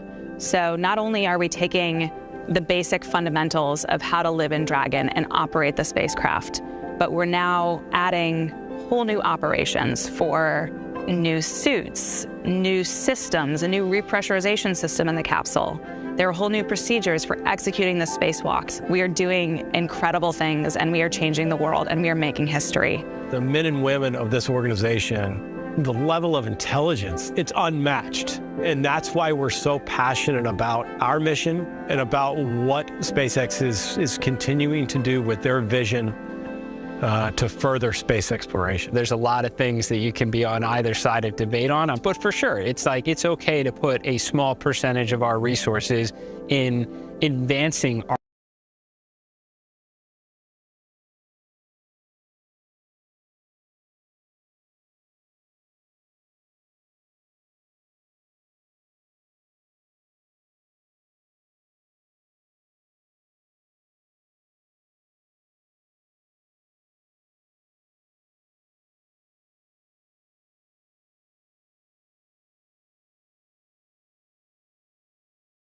and mission director for their readiness. Everything continues to look good. We're going to be hearing some instructions from the SpaceX launch director. He'll be making announcements on the control room lockdown and protocols for hold or launch escapes. And he'll also be reminding the team that inside of T-minus 10 seconds, only the computer can abort the launch. Now, once the LD, the launch director, gives these instructions, they will clear the team to proceed with moving the crew arm away from the launch vehicle. You can see the arm is in the access position right now, but once we get... Pull is complete and the team is ready for crew access arm retract, propellant loading, and launch. Both control rooms will go into lockdown at T-minus 45 minutes and remain in that state until the launch escape system is disarmed. All operators are remain at their console and maintain a sterile cockpit until MD confirms successful disarming the launch escape system following orbit insertion or propellant offload in the event of a scrub. For non-urgent no-go conditions, brief the C or LD, and they'll approve aboarding the countdown. For urgent issues affecting the safety of the operation, operators shall call hold on the countdown net. Launch control will abort the launch auto sequence immediately and proceed into the launch abort auto sequence. At T-minus 10 seconds, launch control will be hands-off, relying on automated abort criteria for the remainder of the count. Operators advise the launch director whether structural breakup or fire is imminent or occurring per Dragon manual escape flight rules. Launch control, you may proceed with arming the crew arm for movement.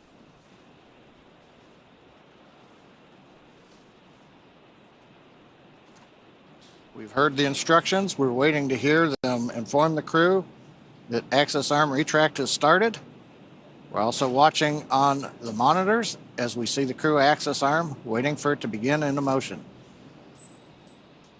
Now, once we get through this, then we will be arming the launch escape system, and there's a view. Access arm retraction has started. Crew access arm retraction has started. Once that's all the way back in the stowed position, we'll arm the launch escape system, proceed down to propellant load, starting at T-minus 35 minutes. One other update, weather probability of violation, as we mentioned, down to 20%, and they just checked with the launch weather officer. Nothing appears to be in the area that would be a risk to T0 in just over 44 minutes.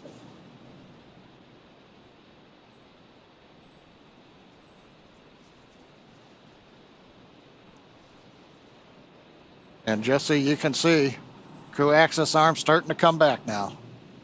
Yeah, this is a very exciting moment here. This is one of the last major visual milestones that we'll see in preparation for liftoff. And soon we should also hear the call out that the crew access arm retraction is complete. And great call there. That is the conclusion or completion of the crew access arm retraction. We should also hear the call out for the launch escapes. Dragon, you are go for section 6. Close visors and arm the launch escape system. Copy that, SpaceX. We are stepping into section 6. We're going to close visors and arm LES. And there it is. They're getting ready to arm the launch escape system. And the crew is closing their visors, which you can see there. This is in preparation for that arming of the launch escape system. And then also coming up will be Falcon 9 prop loading beginning. Yeah, we can see their tablets there on their legs, strapped on top of their suits. Dragon, section 6.2, our visors are closed, and we are proceeding with arming LES. SpaceX copies. So those tablets that they have provide all the information that they need for the mission. The crew, as you can see, reporting that they are ready for the next steps, reporting that all their visors are closed. Arming of the launch escape system now coming up.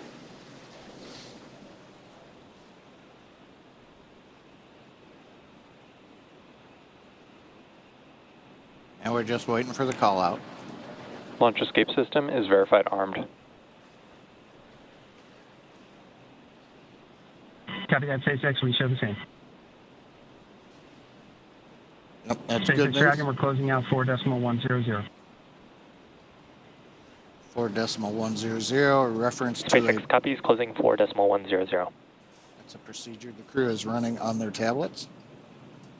So with that, the launch escape system is now armed. Should something happen that requires Dragon to execute an emergency escape, If something were to happen to the Falcon 9 or the pad right now, the system is ready to go.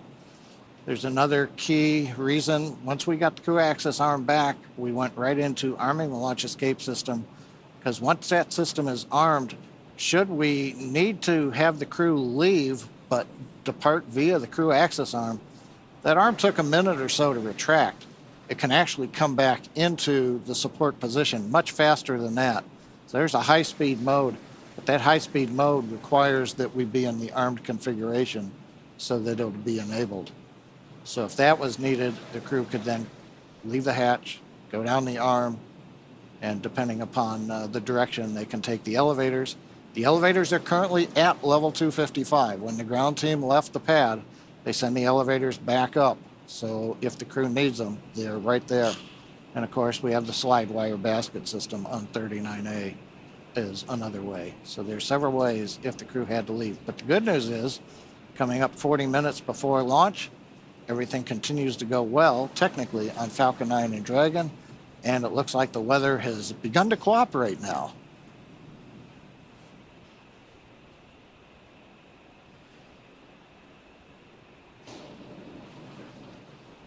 Now, next major event coming up at T-minus 35 minutes will be the start of propellant loading on Falcon 9. Once we get into that, then we're committed to the T0, even though there's still more time in the window and a third launch opportunity if we need it. We would not be able to take advantage of that if we get propellant going into the Falcon 9. Again, the views from 39A, the arm is retracted. You can't tell it, but launch escape system is armed on the Dragon spacecraft.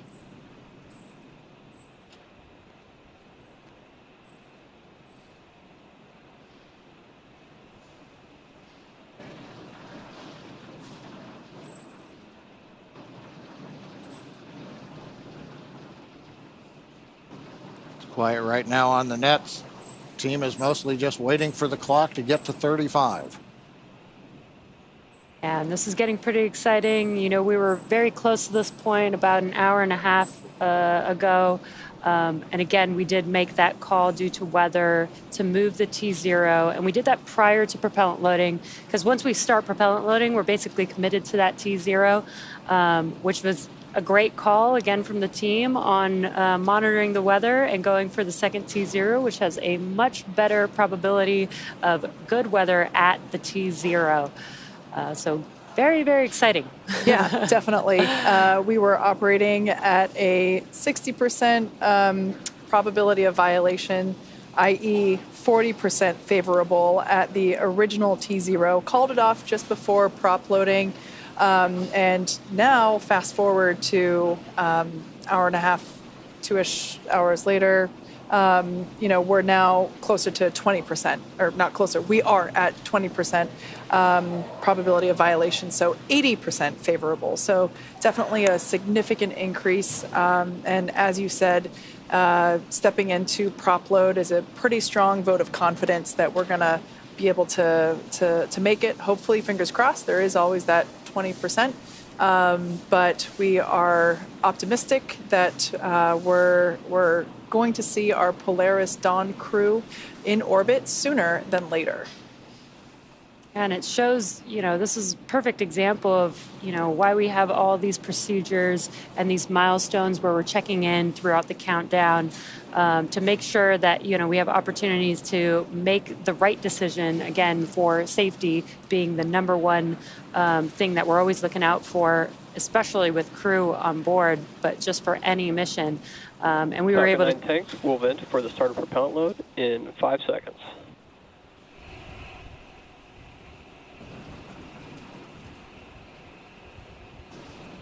Yeah, we'll be hearing call-outs throughout the countdown up to the crew to let them know what's happening, both Falcon 9 and Dragon. And then we'll also hear call-outs on SN. Yeah, and the Corps is keeping them updated so that they, you know, there's going to be new sounds coming inside of the vehicle, and the Corps can keep them updated since they won't be able to see what's happening, but they might be able to hear it. So they'll be able to monitor, you know, those familiar sounds or those expected sounds as the Corps is updating them with each milestone. Now, our next major event, as we've mentioned, is the start of propellant loading onto the Falcon 9. We'll hear that starting at T-minus 35 minutes. We also may hear the call-out launch auto sequence has started. That is the ground computer program that controls the last 35 minutes. And we should also, as we mentioned, hear the launch director call out to the crew that propellant loading has begun. Propellant loading sequence on the Falcon 9 begins with loading fuel onto both the first and the second stages. That's the RP1 kerosene fuel that we use. We'll also begin with liquid oxygen loading onto the first stage. Now, the second stage fuel loading will finish up fairly quickly at about T-minus 20.5 minutes.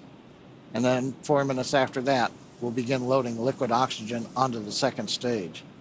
But right now, T-minus 35 minutes, 30 seconds. Everything continues to go well. We're waiting for the handover from the countdown master sequence to the launch automatic sequence to begin propellant loading. Once that begins, that'll commit us to a launch early this morning here at Pad 39A in Florida.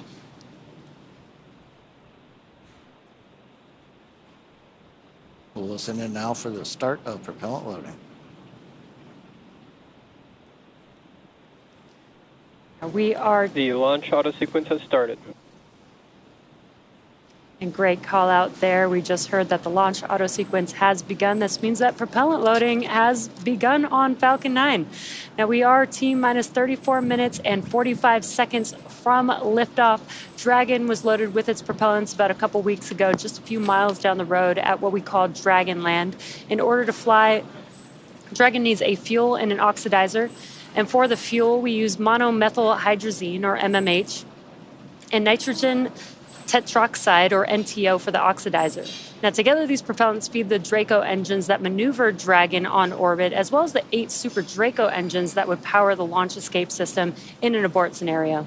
And again, now that fueling for Falcon 9 has started, that means the 8 Super Draco engines inside Dragon are ready, if needed, to launch the capsule away from the Falcon 9 rocket in an instant, should there be any kind of emergency associated with the rocket or the pad.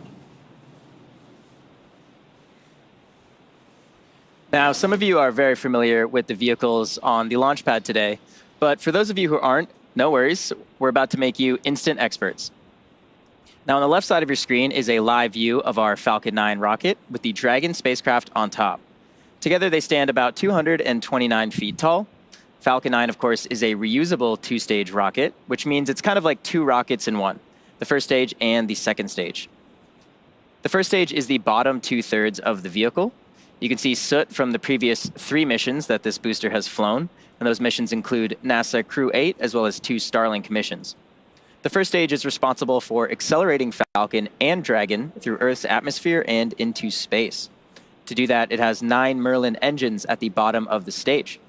Prior to liftoff, the Falcon 9 first stage is loaded up with nearly 1 million pounds of fuel and liquid oxygen. At liftoff, the Merlin engines use these propellants to provide the first stage with a thrust greater than 5 747 airplanes at full power. And these engines consume about 700 gallons of fuel per second. The first stage accelerates the vehicle through the Earth's atmosphere into space, and then separates from the rest of the rocket at just about 2.5 minutes into flight. From there, the first stage will do what no other orbital-class rocket in the world can do. It will make its way back down to Earth and target a landing on our drone ship. Just read the instructions, which you can see there on your screen.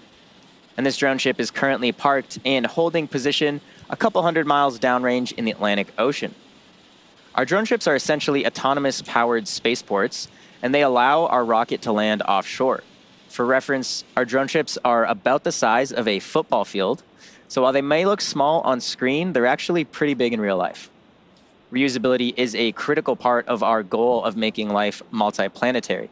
And to that end, we're working toward qualifying our fleet of Falcon boosters and fairings to support up to 40 missions each. As mentioned previously, Falcon 9 is a 2-stage rocket, and above the first stage is the second stage. The second stage has a single Merlin vacuum, or MVAC engine, and this engine ignites after stage 1 separates from stage 2. The second stage is essentially a smaller version of the first stage, and while the first stage gets us out of the Earth's atmosphere and away from the extreme forces of gravity, The second stage is designed to operate in the vacuum of space and deliver payloads, like Dragon today, to their target drop-off orbit. And of course, we have a great team here at SpaceX that will be monitoring both Falcon 9 and Dragon after liftoff.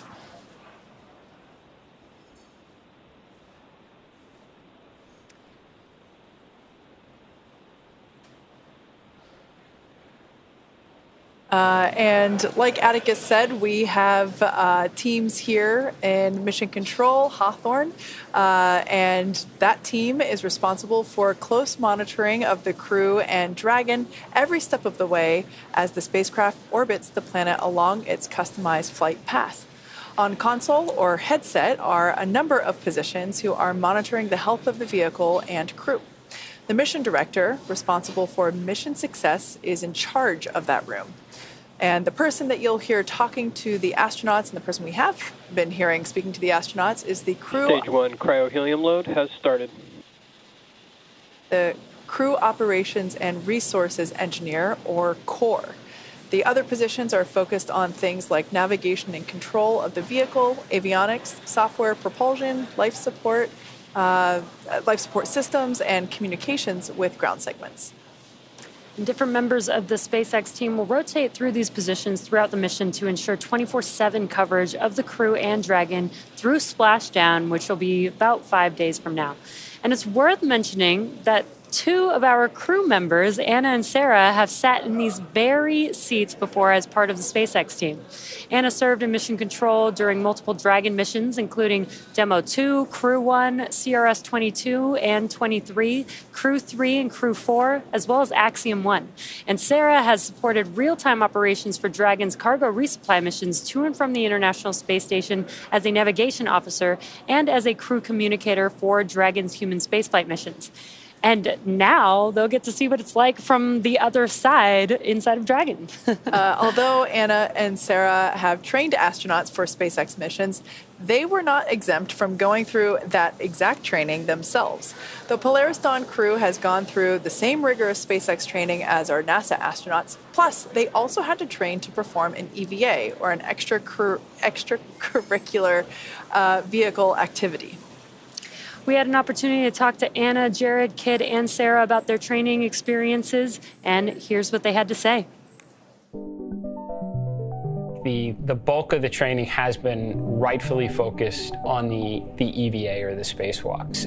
In a development program, you don't know what you need to train to. Like, how can we run pressurized operations, simulate microgravity, but also have like a simulator that's powered, with hatches to get in and out of, so we don't have to submerge that in a pool. We looked at a suspension system solution where we can set up a physics model that allows you to pressurize the suit, put on a harness, and then a hoist will lift a suited crew member up. And you can basically use one finger and you press down and your whole body will move up, just like in space. It allowed us to really put into practice the different piece-by-piece steps that are necessary to complete this operation safely. One aspect of our training has been scuba diving. The buoyancy allows us to kind of experience a different environment. The lack of communication is a challenge associated with scuba diving. You rely on alternate forms of communication. You'll use different hand signals to communicate, like I'm okay, you're okay. So I would say scuba diving has a ton of great training lessons that are directly applicable to our spacewalk. I have to say, I think the max fun here was the skydiving we did at the Air Force Academy. That was some of the best training ever. When I dropped out of that airplane, sitting in the airplane as I was going up, I felt those nerves, all of that rush of emotions that comes with, recognizing that you are about to do a really high consequence operation. And you're standing out, leaning into the wind, out of an aircraft, and then you just let go and you fall. It was incredible training, some of the most memorable training we've done. For the centrifuge training, the purpose is to go through both a launch and a reentry, as well as a launch escape mission profile in this human centrifuge that's spinning you around and imparting forces on your body that are similar to the ones that we will experience when we go through those operations actually in space. When you're in space, you have to deal with the circumstances that you're dealt. Similar fashion is climbing a mountain. You're on the side of a mountain. It's taken days to get to where you're at, approaching the summit. You're dehydrated. You're hungry.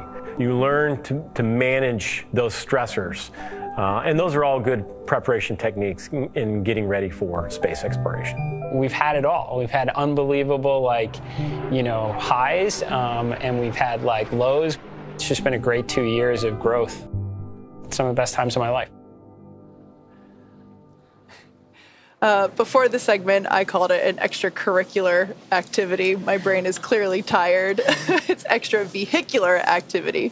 And as we mentioned earlier, much of the training that the crew went through was to prepare them to perform that extravehicular activity, or an EVA. Because Dragon does not have an airlock, the entire cabin will be depressurized. So essentially, all 4 astronauts will be performing the EVA. Jared and Sarah will exit the spacecraft to perform their tasks, while Kid and Anna remain inside to conduct their experiments and act as the ears and eyes. The EVA will last about 2 hours from the time that the cabin air is vented to when it is repressurized again. As they prepare for the EVA, the crew... Stage 2 cryohelium load has started. Good call-outs there. As they prepare for the EVA, the crew will go through a pre-breathing procedure, which will involve slowly dropping the atmospheric pressure of Dragon while increasing the concentration of oxygen in the air. This process is similar to what is known as a safety stop in the diving community. This will give their bodies plenty of time to acclimate to the difference in pressure ahead of the EVA. SpaceX designed the EVA suits for the Polaris Dawn crew, and they'll wear it during the spacewalk. The EVA suits protect the crew inside the spacecraft while also allowing them to leave the spacecraft when needed. Upgrades include new joint designs that remain soft until pressurized while maintaining mobility, improved thermal management, and an upgraded helmet with an exterior coating that acts like a sun visor, along with a camera and heads-up display that provides information on the status of the suit during the spacewalk. Let's take a look at the making of the suits that our crew will be wearing during the first ever commercial EVA. An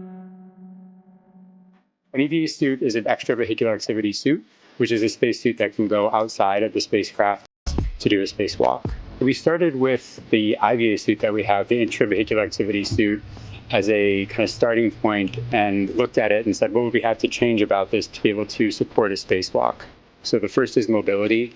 The crew will have to do a lot of moving around inside of Dragon to get outside and do the spacewalk. We had to add in new joints and new features in the suit to allow them enhanced mobility while the suit's pressurized. When a crew member is pressurized in the suit, the soft portions of the suit become rigid. They need actual flexure and rotational joints to allow them to move around. It's kind of like a suit of armor made of fabric. We innovated in flexure joints to allow easy bending at the elbows and the knees, as well as a collapsible rotator joint that exists on the shoulder, which allows the suit to remain nearly fully soft, but when pressurized is a rotational bearing. The difference between the IVA and the EVA suit is that on the IVA suit, the zipper system location is in the inseam.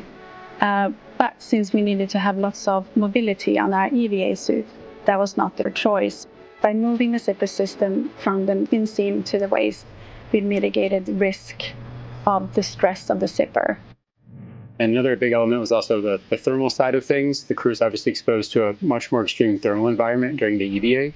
So we want to make sure that the inside of the suit is comfortable for them, and that as they interface with parts of the vehicle, that is safe for them to touch as well. The EVA suit is built and designed here at SpaceX in Falcon, California. We wanted to have something that's easy manufactured that we can handle here in-house. So we developed this new material, so it's fabric-based. We actually added a new layer to the suit, which we refer to as the Faraday layer. And this is a conductive cage around the suit that shields the suit from external electric fields. The helmet on the EVA suit looks very similar to the IVA suit, but it is really an all-new design of that helmet. It's much more robust from a thermal structural perspective, since it will be taking more extreme temperatures. We are really excited to introduce this new single-pane visor helmet to the world of spacesuits. The EVA suit visor is made of polycarbonate and is coated with copper and ITO, or indium tenoxide. These two coatings together reflect the sun away from the crew, as well as reflecting infrared heat back to the crew when they are facing deep space. Our suit has a HUD, or heads-up display, which is a small display screen in the helmet, which is transparent, which allows the crew to see through the display to have unfettered access during their EVA, but it also provides critical telemetry to the crew, so pressure, temperature, relative humidity. We're trying to improve the technology and streamline it in one way, and at the same time, we're also trying to get it more and more manufacturable with each generation. The ultimate goal is that you can put on a spacesuit and go out and get work done anywhere in the solar system and not feel like you're wearing anything more than you normally wear every day.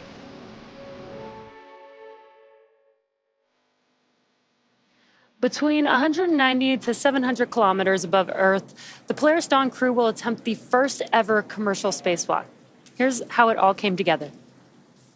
EVA stands for extravehicular activity, and it's any sort of operation in space where a human is getting out of the spacecraft. So in the case of Polaris Dawn, we're going to be testing the mobility of the suit. We're going to see if the in-space operation matches the training we've done here in Hawthorne. There's really a lot of different things that can happen during an EVA, and this is the first step for Dragon and SpaceX.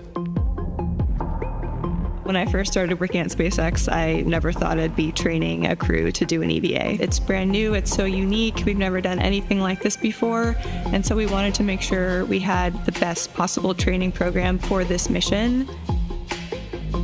We want to see if we can train a spacewalk on Earth in a way that's representative of what it feels like in space.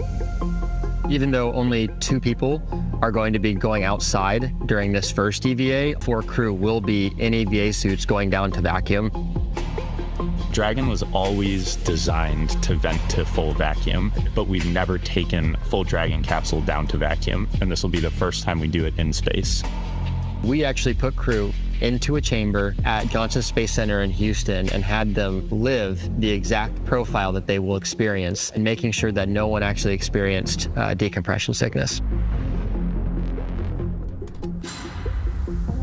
We have a couple new training assets for Polaris Dawn to train the EVA specifically. The suspension system that we have is situated on top of the platform of our capsule simulator.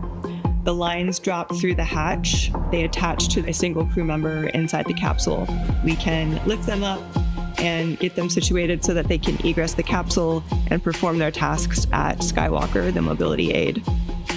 The Skywalker, what's amazing to me is a lot of people are going to think it's a metallic structure just bolted to the top of Dragon, but a lot of development effort, testing went into the Skywalker. So we actually used similar technology as we have in the Super Draco chambers to apply a thermal barrier coating to the outside of the Skywalker. That is going to be a really, really amazing mobility aid on the front end of Dragon. We also developed a sideways simulator, so we flip the hatch on its side. In the event the hatch fails to close, they can manually close the hatch. We have them do that in a sideways suspension system, so gravity isn't helping them close or helping them open that hatch mechanism. It's new development for Dragon, it's new development for SpaceX and the industry as a whole. So this is a great example of where Polaris Dawn is forcing the team to innovate in a way that adds safety and reliability to every Dragon mission going forward. That's this huge challenge for us to go solve, but that's also an opportunity for us to solve the problems that we have to go figure out anyway for our larger goals, like putting people on Mars. The Polaris Dawn objectives are the first step towards that ultimate flight with humans inside of Starship, which is right on the SpaceX development path that we have towards getting to the Moon and Mars. All right, we are T-minus 17 and just under a half minutes until liftoff of Polaris Dawn. This mission will fly higher than any Dragon mission to date. There'll be lots of research experiments performed while the crew is on orbit, and most notably, they're going to perform the first ever commercial spacewalk. We're super excited to see the clock continue to count down. The crew is in their seats. The vehicle is actually being loaded with propellants as we speak. That began at T-minus 35 minutes.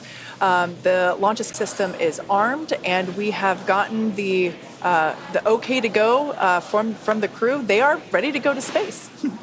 Yeah, it's super exciting. We've got their new EVA suits on board with the crew. This will be the first time that we've ever flown these EVA spacesuits, which I think is... Stage 2 LOX load has started. Which I think is one of the most exciting parts about this mission. And we did get a good call that Stage 2 LOX liquid oxygen loading is now beginning on the vehicle. Now, this mission will orbit Earth for about 5 days. And in addition to the first commercial spacewalk, it'll be the first time that we will be utilizing our newly designed Skywalker hardware, which I love the name. And it is a mobility aid that Sarah and Jared will use in their EVA suit testing during their EVA. So we are very much looking forward to the launch in just over 15 and a half minutes now. And everything so far looking good. We had much improved weather conditions when our first T0 occurred was 12:38. Wasn't so great. Here we are sometime later, and we're looking at a 20% favorability. So as you can see on your screen, like I said, about 15 minutes from the liftoff of Polaris Dawn. Lots of excitement building here in the building in Hawthorne, just outside of Mission Control. Now, I can only imagine what the crew is feeling as the clock counts down. Now, as we all wait together, let's hear from some of the crew of the Inspiration 4 mission as they reflect on what they were feeling just before their mission liftoff. I gotta say, right now, launching, people always ask me if I was afraid as soon as the engines lit and started taking off. And I was like, no, I was ready. But for me, you know, liftoff was really about concentrating on my job as the mission pilot. And I was wondering, because you guys, you know, were able to kind of sit there and enjoy it and sense it. How was it for you? Launch was the most fun I've ever had. I was just so excited, and people had been asking me, like, are you going to be nervous? And I thought I would be, but I just, again, I kept waiting to get nervous, and it didn't come. And then they're counting down from 10, and I remember saying, let's do this. Oh. And I might have had an expletive in there too. But then, you know, we're hearing the 10 count, and it's delayed because of the delay from Mission Control, and so we're hearing, like, they're on maybe 2 whenever we're actually lifting off. Right. But Jared was giving us his own count, and I remember he said something like, "All right, guys, get ready." And then we felt this big jolt, and then of course a lot of G-forces that came on really quickly. But it was just so smooth, and I remember I had the biggest smile on my face. Like I was having so much fun. Yeah. And for me, it wasn't just sitting there idly going for a ride. It was thinking about, okay, what am I hearing? What's that pressure I'm feeling through my chest? Because this is happening probably just once, right? And so how do you share this? How do you tell someone what you're going through in this moment if you're not paying attention to everything? And so that's what I was really trying to do, was, you know, look between my toes at the window, or look over at your screen, Cyan, and see, you know, where we are. Yeah. I was wondering if you could see how much you could see, because I couldn't see out the, you know, I was laser focused on listening to Jared and watching the monitor, and I was surprised at how smooth it was, because I was expecting for it to be a little bit more, you know, where the monitors are going like this, but it wasn't at all. Mm-hmm. But I always wondered, did you look between your toes and see? Could you see out? Were you able to? I don't think I did. I remember right before we launched, just seeing it was very dark. Mm-hmm. But I don't think we could really see anything except darkness. Yeah, I don't think we really could see anything except, and it wasn't until we got into space that we made our first orbit around it, where the sun was, you know, rising from the other side of the Earth, that we actually got our first light from the sun enter the capsule. Yeah. Yes, and I remember saying out loud, "Is that the Earth?" And like, obviously, what else would it have been? But it was just so unbelievable, I had to say it out loud. Yeah, interesting, the comment about first light. We'll be launching about an hour before sunrise at Cocoa Beach, Kennedy Space Center. But as they head into orbit, I wonder how long it'll take before we get sunlight into the capsules. They're heading northeast towards the sunrise. Yeah, the crew is certainly prepared for some pretty amazing views on ascent. You know, we just heard from the Inspiration 4 crew about some of their experience with their launch. I absolutely love hearing them describe just how smooth the ride is. You know, that's always so surprising to me. We have 9 M1Ds, 1.7 million pounds of thrust, but yet somehow the ride is still smooth. That's just amazing. I was actually just looking back at my Inspiration 4 liftoff notes in my handy-dandy notebook, and Sarah, who is our mission specialist on the far right-hand side of your screen there, was actually the core for liftoff of Inspiration 4. So I'm sure she's having a great 360 moment. Now, as we approach the last few minutes before liftoff, we have some well wishes for the crew. Anna, Sarah, Kid, Jared. From the Dragonflight software team. On behalf of the Dragon Propulsion build team. Dragon Avionics here. The materials team. For the build reliability team. The Draco team. The Dragon Propulsion engineering team. Falcon Flight reliability. From the Falcon build reliability engineering team to Polaris Dawn. We're so excited for you on the Polaris Dawn mission. We're wishing you the best of luck from McGregor. Thanks for allowing us the opportunity to do a lot of testing. Thank you for flying Dragon. Please remember to keep your hands, arms, legs, and feet inside the vehicle at all times. May Falcon and Dragon propel you to unimaginable heights. We know our engines will get you there safe. Go fly higher than Dragon's ever flown before. And hope you enjoy your internet in space. Good luck! Safe travels and go Polaris Dawn. Go Polaris Dawn! Godspeed, Polaris Dawn. Go Polaris Dawn!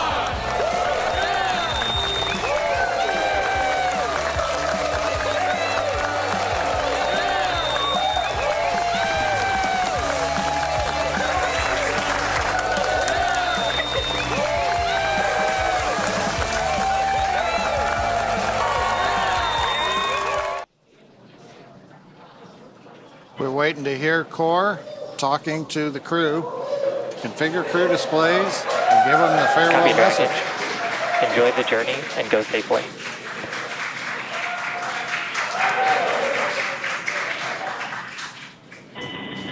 To our SpaceX family, thank you. Today is all of our mission. You are launching with us. So many more SpaceX crews who have gone into the stage. This is the dawn of a new future in space.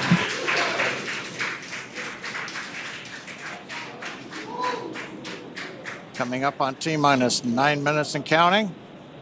Displays are configured for launch. We've heard from the crew. Core is giving them the ready to launch message. Now coming up here, as we launch, you're going to hear some call outs, possibly stage 1A or mode 1 alpha. These are abort modes that just let the crew know as we're flying what they should be prepared for in case they had to execute an emergency escape from the Falcon 9. Don't expect that, but they are trained, and that's when you hear 1A, that means they've lifted off. 1B, you might hear, that'll come late in the ascent as we're throttling down the Merlins on the first stage. And then when we're on second stage, you'll hear 2A and eventually Shannon, which is a call out for Ireland that tells the crew that they can cross the North Atlantic.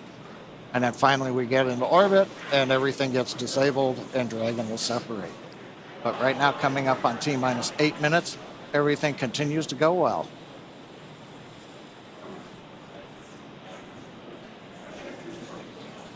At T-minus 7 seconds, we should hear the call out that stage 1 engine chill has started. At this point in time, when we hear that, we'll know that we're beginning to flow a little bit of the super chilled liquid oxygen through the first stage engines. This helps to basically pre-chill the engine hardware prior to the full flow of that super chilled liquid oxygen. This helps the ignition sequence and helps to avoid any thermal shock to the hardware. At this point in time, Falcon continuing to undergo its propellant loading operations. And standing by for the call out for that engine chill initiation.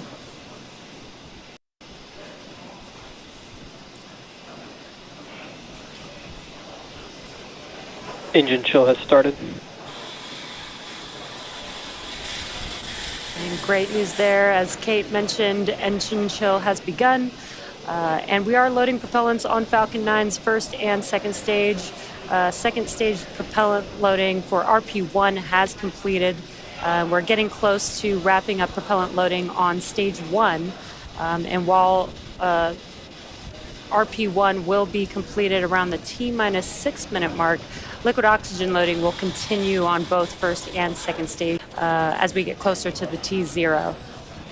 So we should hear a call Stage 1 RP1 load is complete. Perfect timing. Stage 1 RP1, or the fuel for the Falcon 9 vehicle, has completed on the first stage.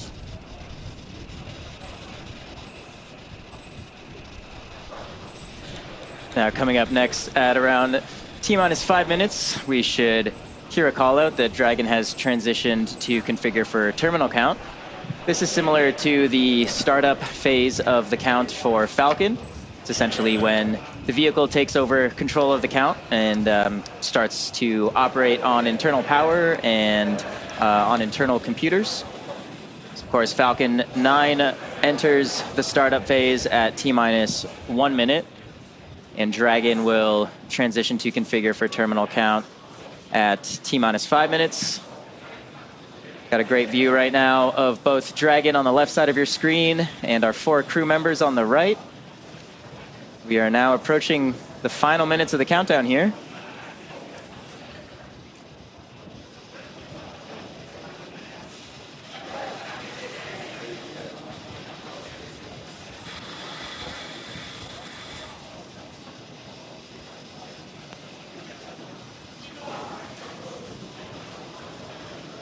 Falcon 9 tanks are pressurizing for strong back retract. Dragon is in configure for terminal count. So we've heard the call out. Dragon's configured for the last 5 minutes of the count. We're also pressurizing the second stage propellant tanks, first stage tanks. The strong back retract will be coming up next.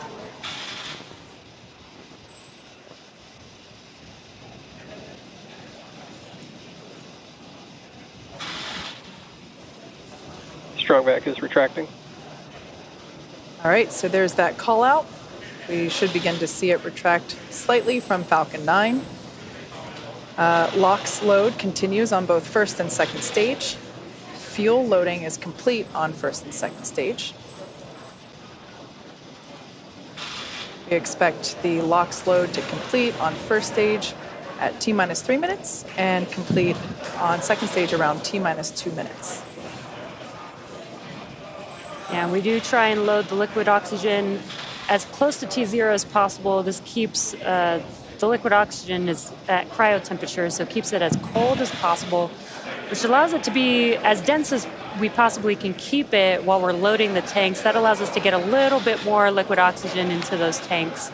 And as Kate mentioned, at T-minus 3 minutes, we should see stage 1 liquid oxygen loading completing, and at T-minus 2 minutes, that will be stage 2 liquid oxygen loading completion. And once we hit that T-minus 2 minute mark, that will conclude propellant loading for Falcon 9. We are coming up here just about 10 seconds or so for that call out of stage 1 liquid oxygen loading.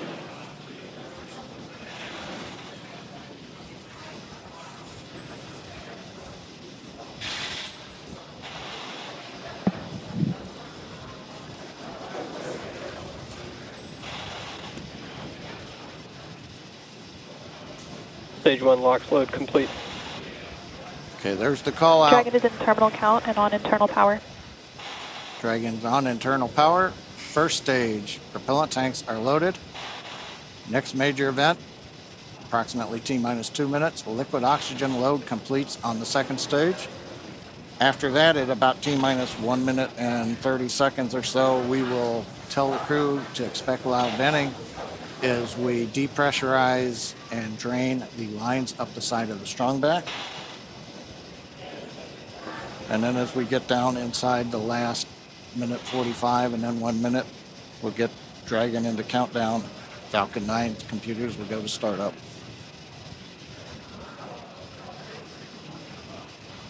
Waiting for the call out now for liquid oxygen. Stage 2 LOX load is complete. And there we go. LOX loading complete on second stage. All major propellant activities are complete. Dragon is an auto idle.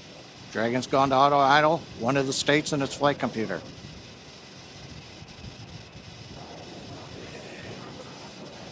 We'll begin venting down the lines. Gas closeouts are starting. Expect loud venting.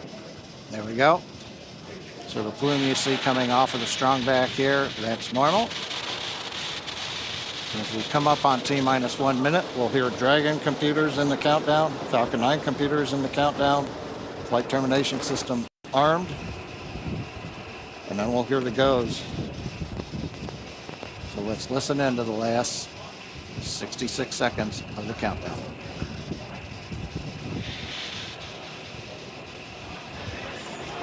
FTS is armed, Falcon 9 is in startup and is now controlling. Dragon is in countdown.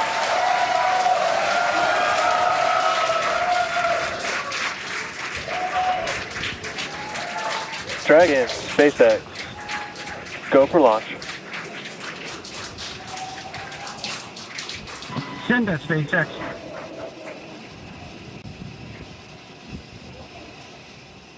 T-minus 30 seconds.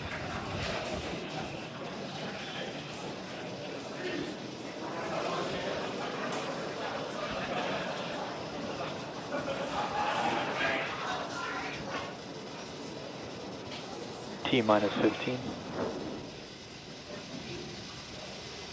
T-minus 10, 9, 8, 7, 6, 5, 4, 3, 2, 1. Ignition, and go Falcon, go Polaris. Copy, 1 Alpha. Vehicle is pitching downrange. Stage 1 propulsion is nominal.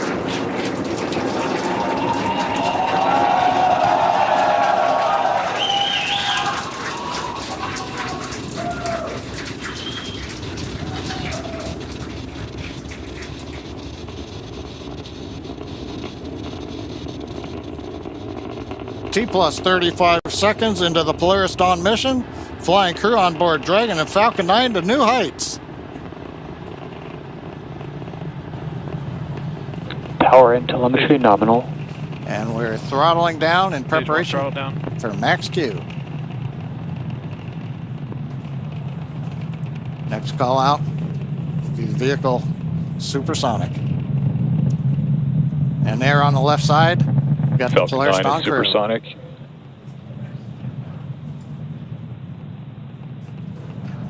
Thumbs up from the pilot on the left side there. Max Q. We're throttled back up to power. 1 Bravo. And we heard the call out 1 Bravo. Copy, 1 Bravo. That just tells the crew what would happen should they need to initiate anything. But right now, everybody making nominal callouts on Falcon 9.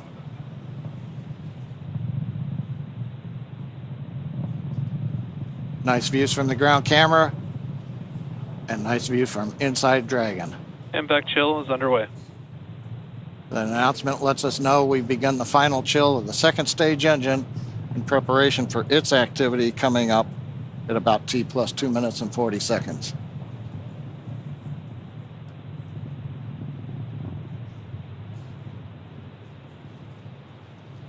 Two minutes into flight. Everything continues to look good. We'll have, in half a minute, 3 major activities. Shutdown of the 9 Merlin 1D engines. Stage separation, throttle down, and then ignition of the second stage engine. Throttle down, we're holding a constant acceleration now for the crew, just below 4 Gs. See, we're coming up 70 kilometers.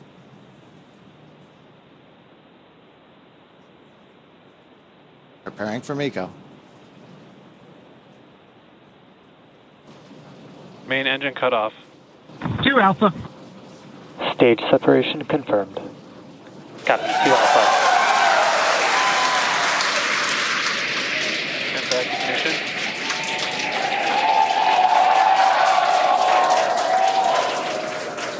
As you can tell by the cheers behind us and the views on your screen, The first stage booster now on its way to attempt landing on Just Read the Instructions.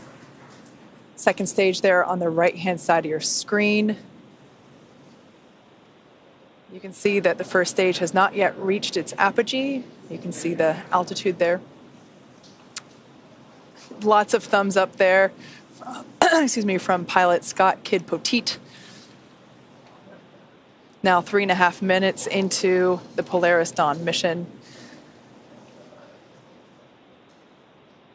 First stage continuing to make its way up to its apogee. We'll see that altitude begin to slow down. Dragon SpaceX, trajectory nominal. Great news there, indicating that the second stage trajectory is looking good. Now the grid fins have deployed on the first stage. If we get first stage views, we might be able to see the Florida coast in the background. Oh, they're right there. Yeah, we sure can.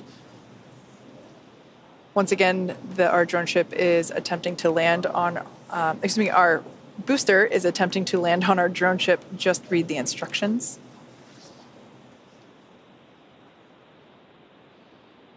Now, the next event coming up will be the entry burn, taking place around T plus 7.5 minutes. This burn will utilize 3 of the engines on the first stage. That helps to slow the booster down as it re-enters the Earth's atmosphere. Dragon SpaceX, trajectory nominal. Dragon copies. Following the entry burn, we will see the landing burn, and that'll be around T plus 9 minutes. That one will be just a single engine burn. And that will bring the booster down for a soft landing on our drone ship. Around the same time as that, we expect to see Dragon be injected into orbit. Everything continuing to look good for second stage there on the right-hand side of your screen. Beautiful glow with that MVAC engine nozzle.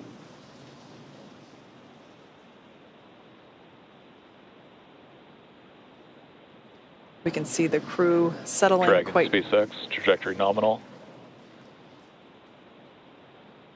Dragon copies. Crew seems pretty comfortable there at T plus 6 minutes. They're at about 4 Gs. And everything looks good. First stage continuing its descent back down to planet Earth.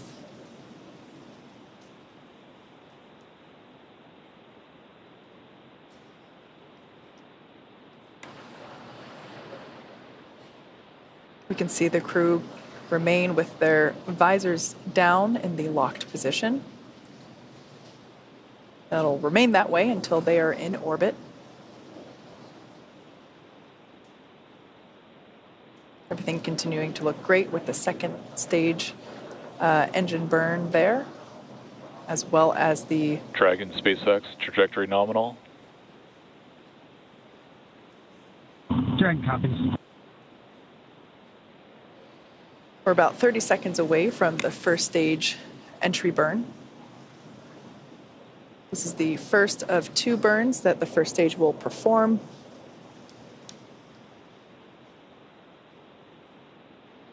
Designed to help reduce the amount of drag experienced by the first stage.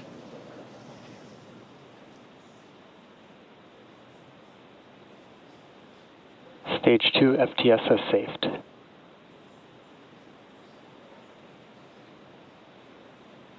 All right, standing by for entry burn begin on the first stage, there on the left-hand side of your screen.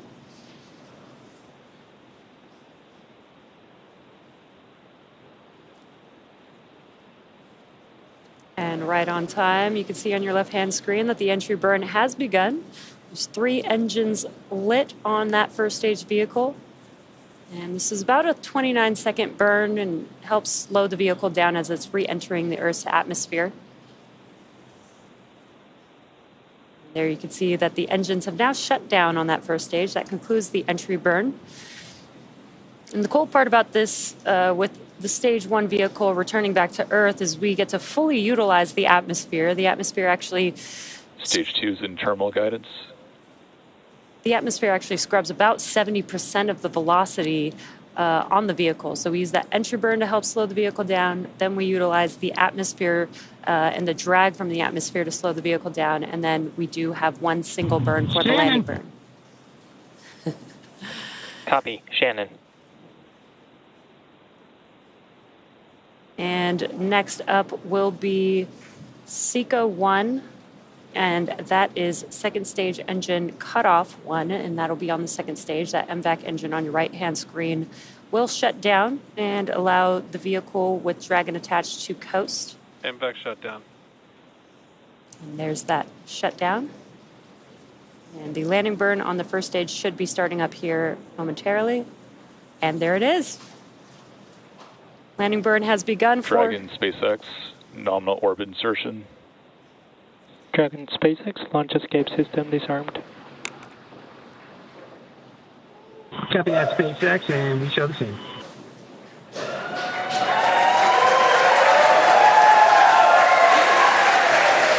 And a lot of events happening right there, but you can see that the stage 1 vehicle has touched down. Just read the instructions. A very excited crowd there. Here in Hawthorne, we've also confirmed MVAC engine shutdown and orbital insertion of the second stage with the crew on board. Yeah, honestly, a pretty impressive crowd for 2:30 in the morning here. We can see the crew enjoying their first taste of microgravity there on the left-hand side of your screen. Now that the MVAC engine has shut down, they are able to just kind of float free. We might catch a glimpse of the 0G indicator. Can't quite tell if they've... Oh, it looks like it's in the upper right-hand corner. It'll come back into view here. Once again, they will keep their visors on until given the okay by core here on the ground.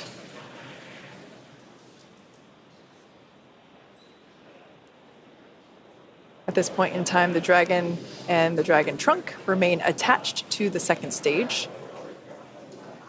Second stage is basically safing itself in preparation for the separation from the Dragon trunk. Of course, the trunk will remain attached to the Dragon capsule all the way up until the point in which we begin re-entry operations. The trunk is what will help provide power to the Dragon capsule while it is on orbit using its solar arrays.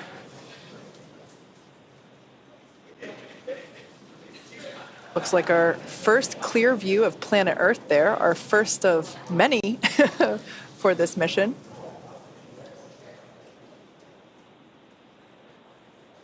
And the next event coming up will be the separation of the Dragon from the second stage.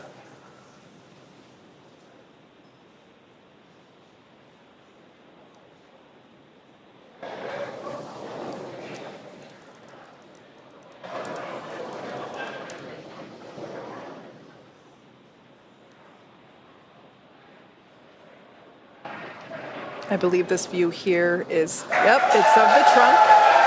We can see it separating from the second stage. A gorgeous view.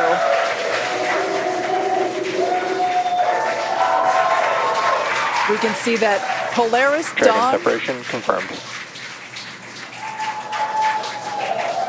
And copy that, SpaceX, we show the scene.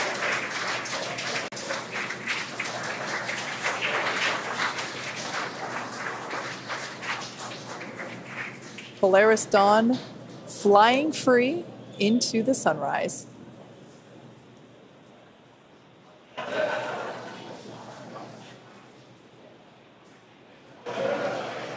We're now at T plus 13 minutes and 5 seconds into the mission.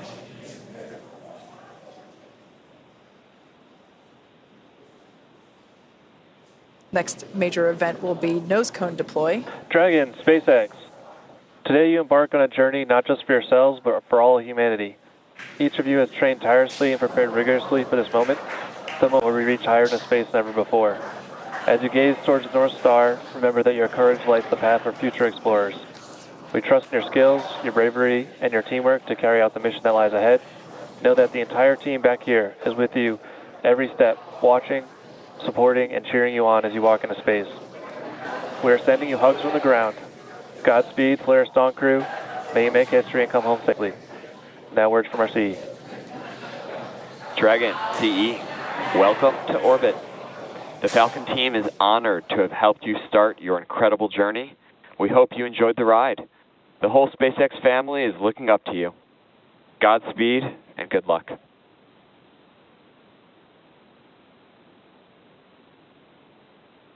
LD, CE, message received. We appreciate the kind words. We wouldn't be on this journey without all 14,000 of you back at SpaceX and everyone else cheering us on. We appreciate it, and we're going to get to work now.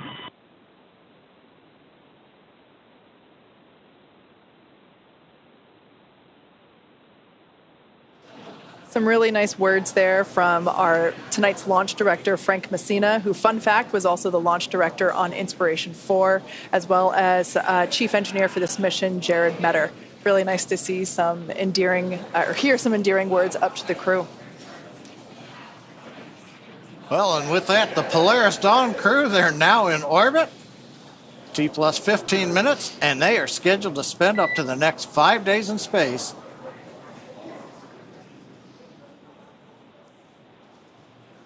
We heard that tone for a minute. We thought we might hear from the crew, but they're going to spend the next 5 days in space before splashing down off the coast of Florida.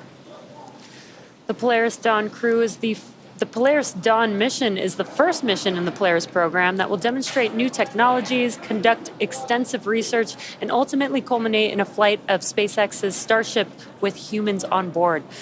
All of this while continuing to raise funds and awareness for important causes here on Earth. You can learn more about the Polaris Dawn program and the Polaris program at polarisprogram.com. This mission will fly higher than any Dragon mission to date, attempting to reach the highest Earth orbit ever flown for a crewed spacecraft, breaking the record set by Gemini 11 half a century ago. And there it looks like we can see some nose cone separation action happening. Now, the Polaris Dawn crew will also be the first to test the Starlink laser-based communications in space. Over the course of the mission, we'll be checking in periodically with the crew. Next up, Dragon will initiate a 2-day pre-breathe process to prepare the crew for their upcoming spacewalk, and that'll be this Thursday, September 12th. Dragon SpaceX nominal dehumidifier activation and service section Draco checkouts, and nose cone open is in progress.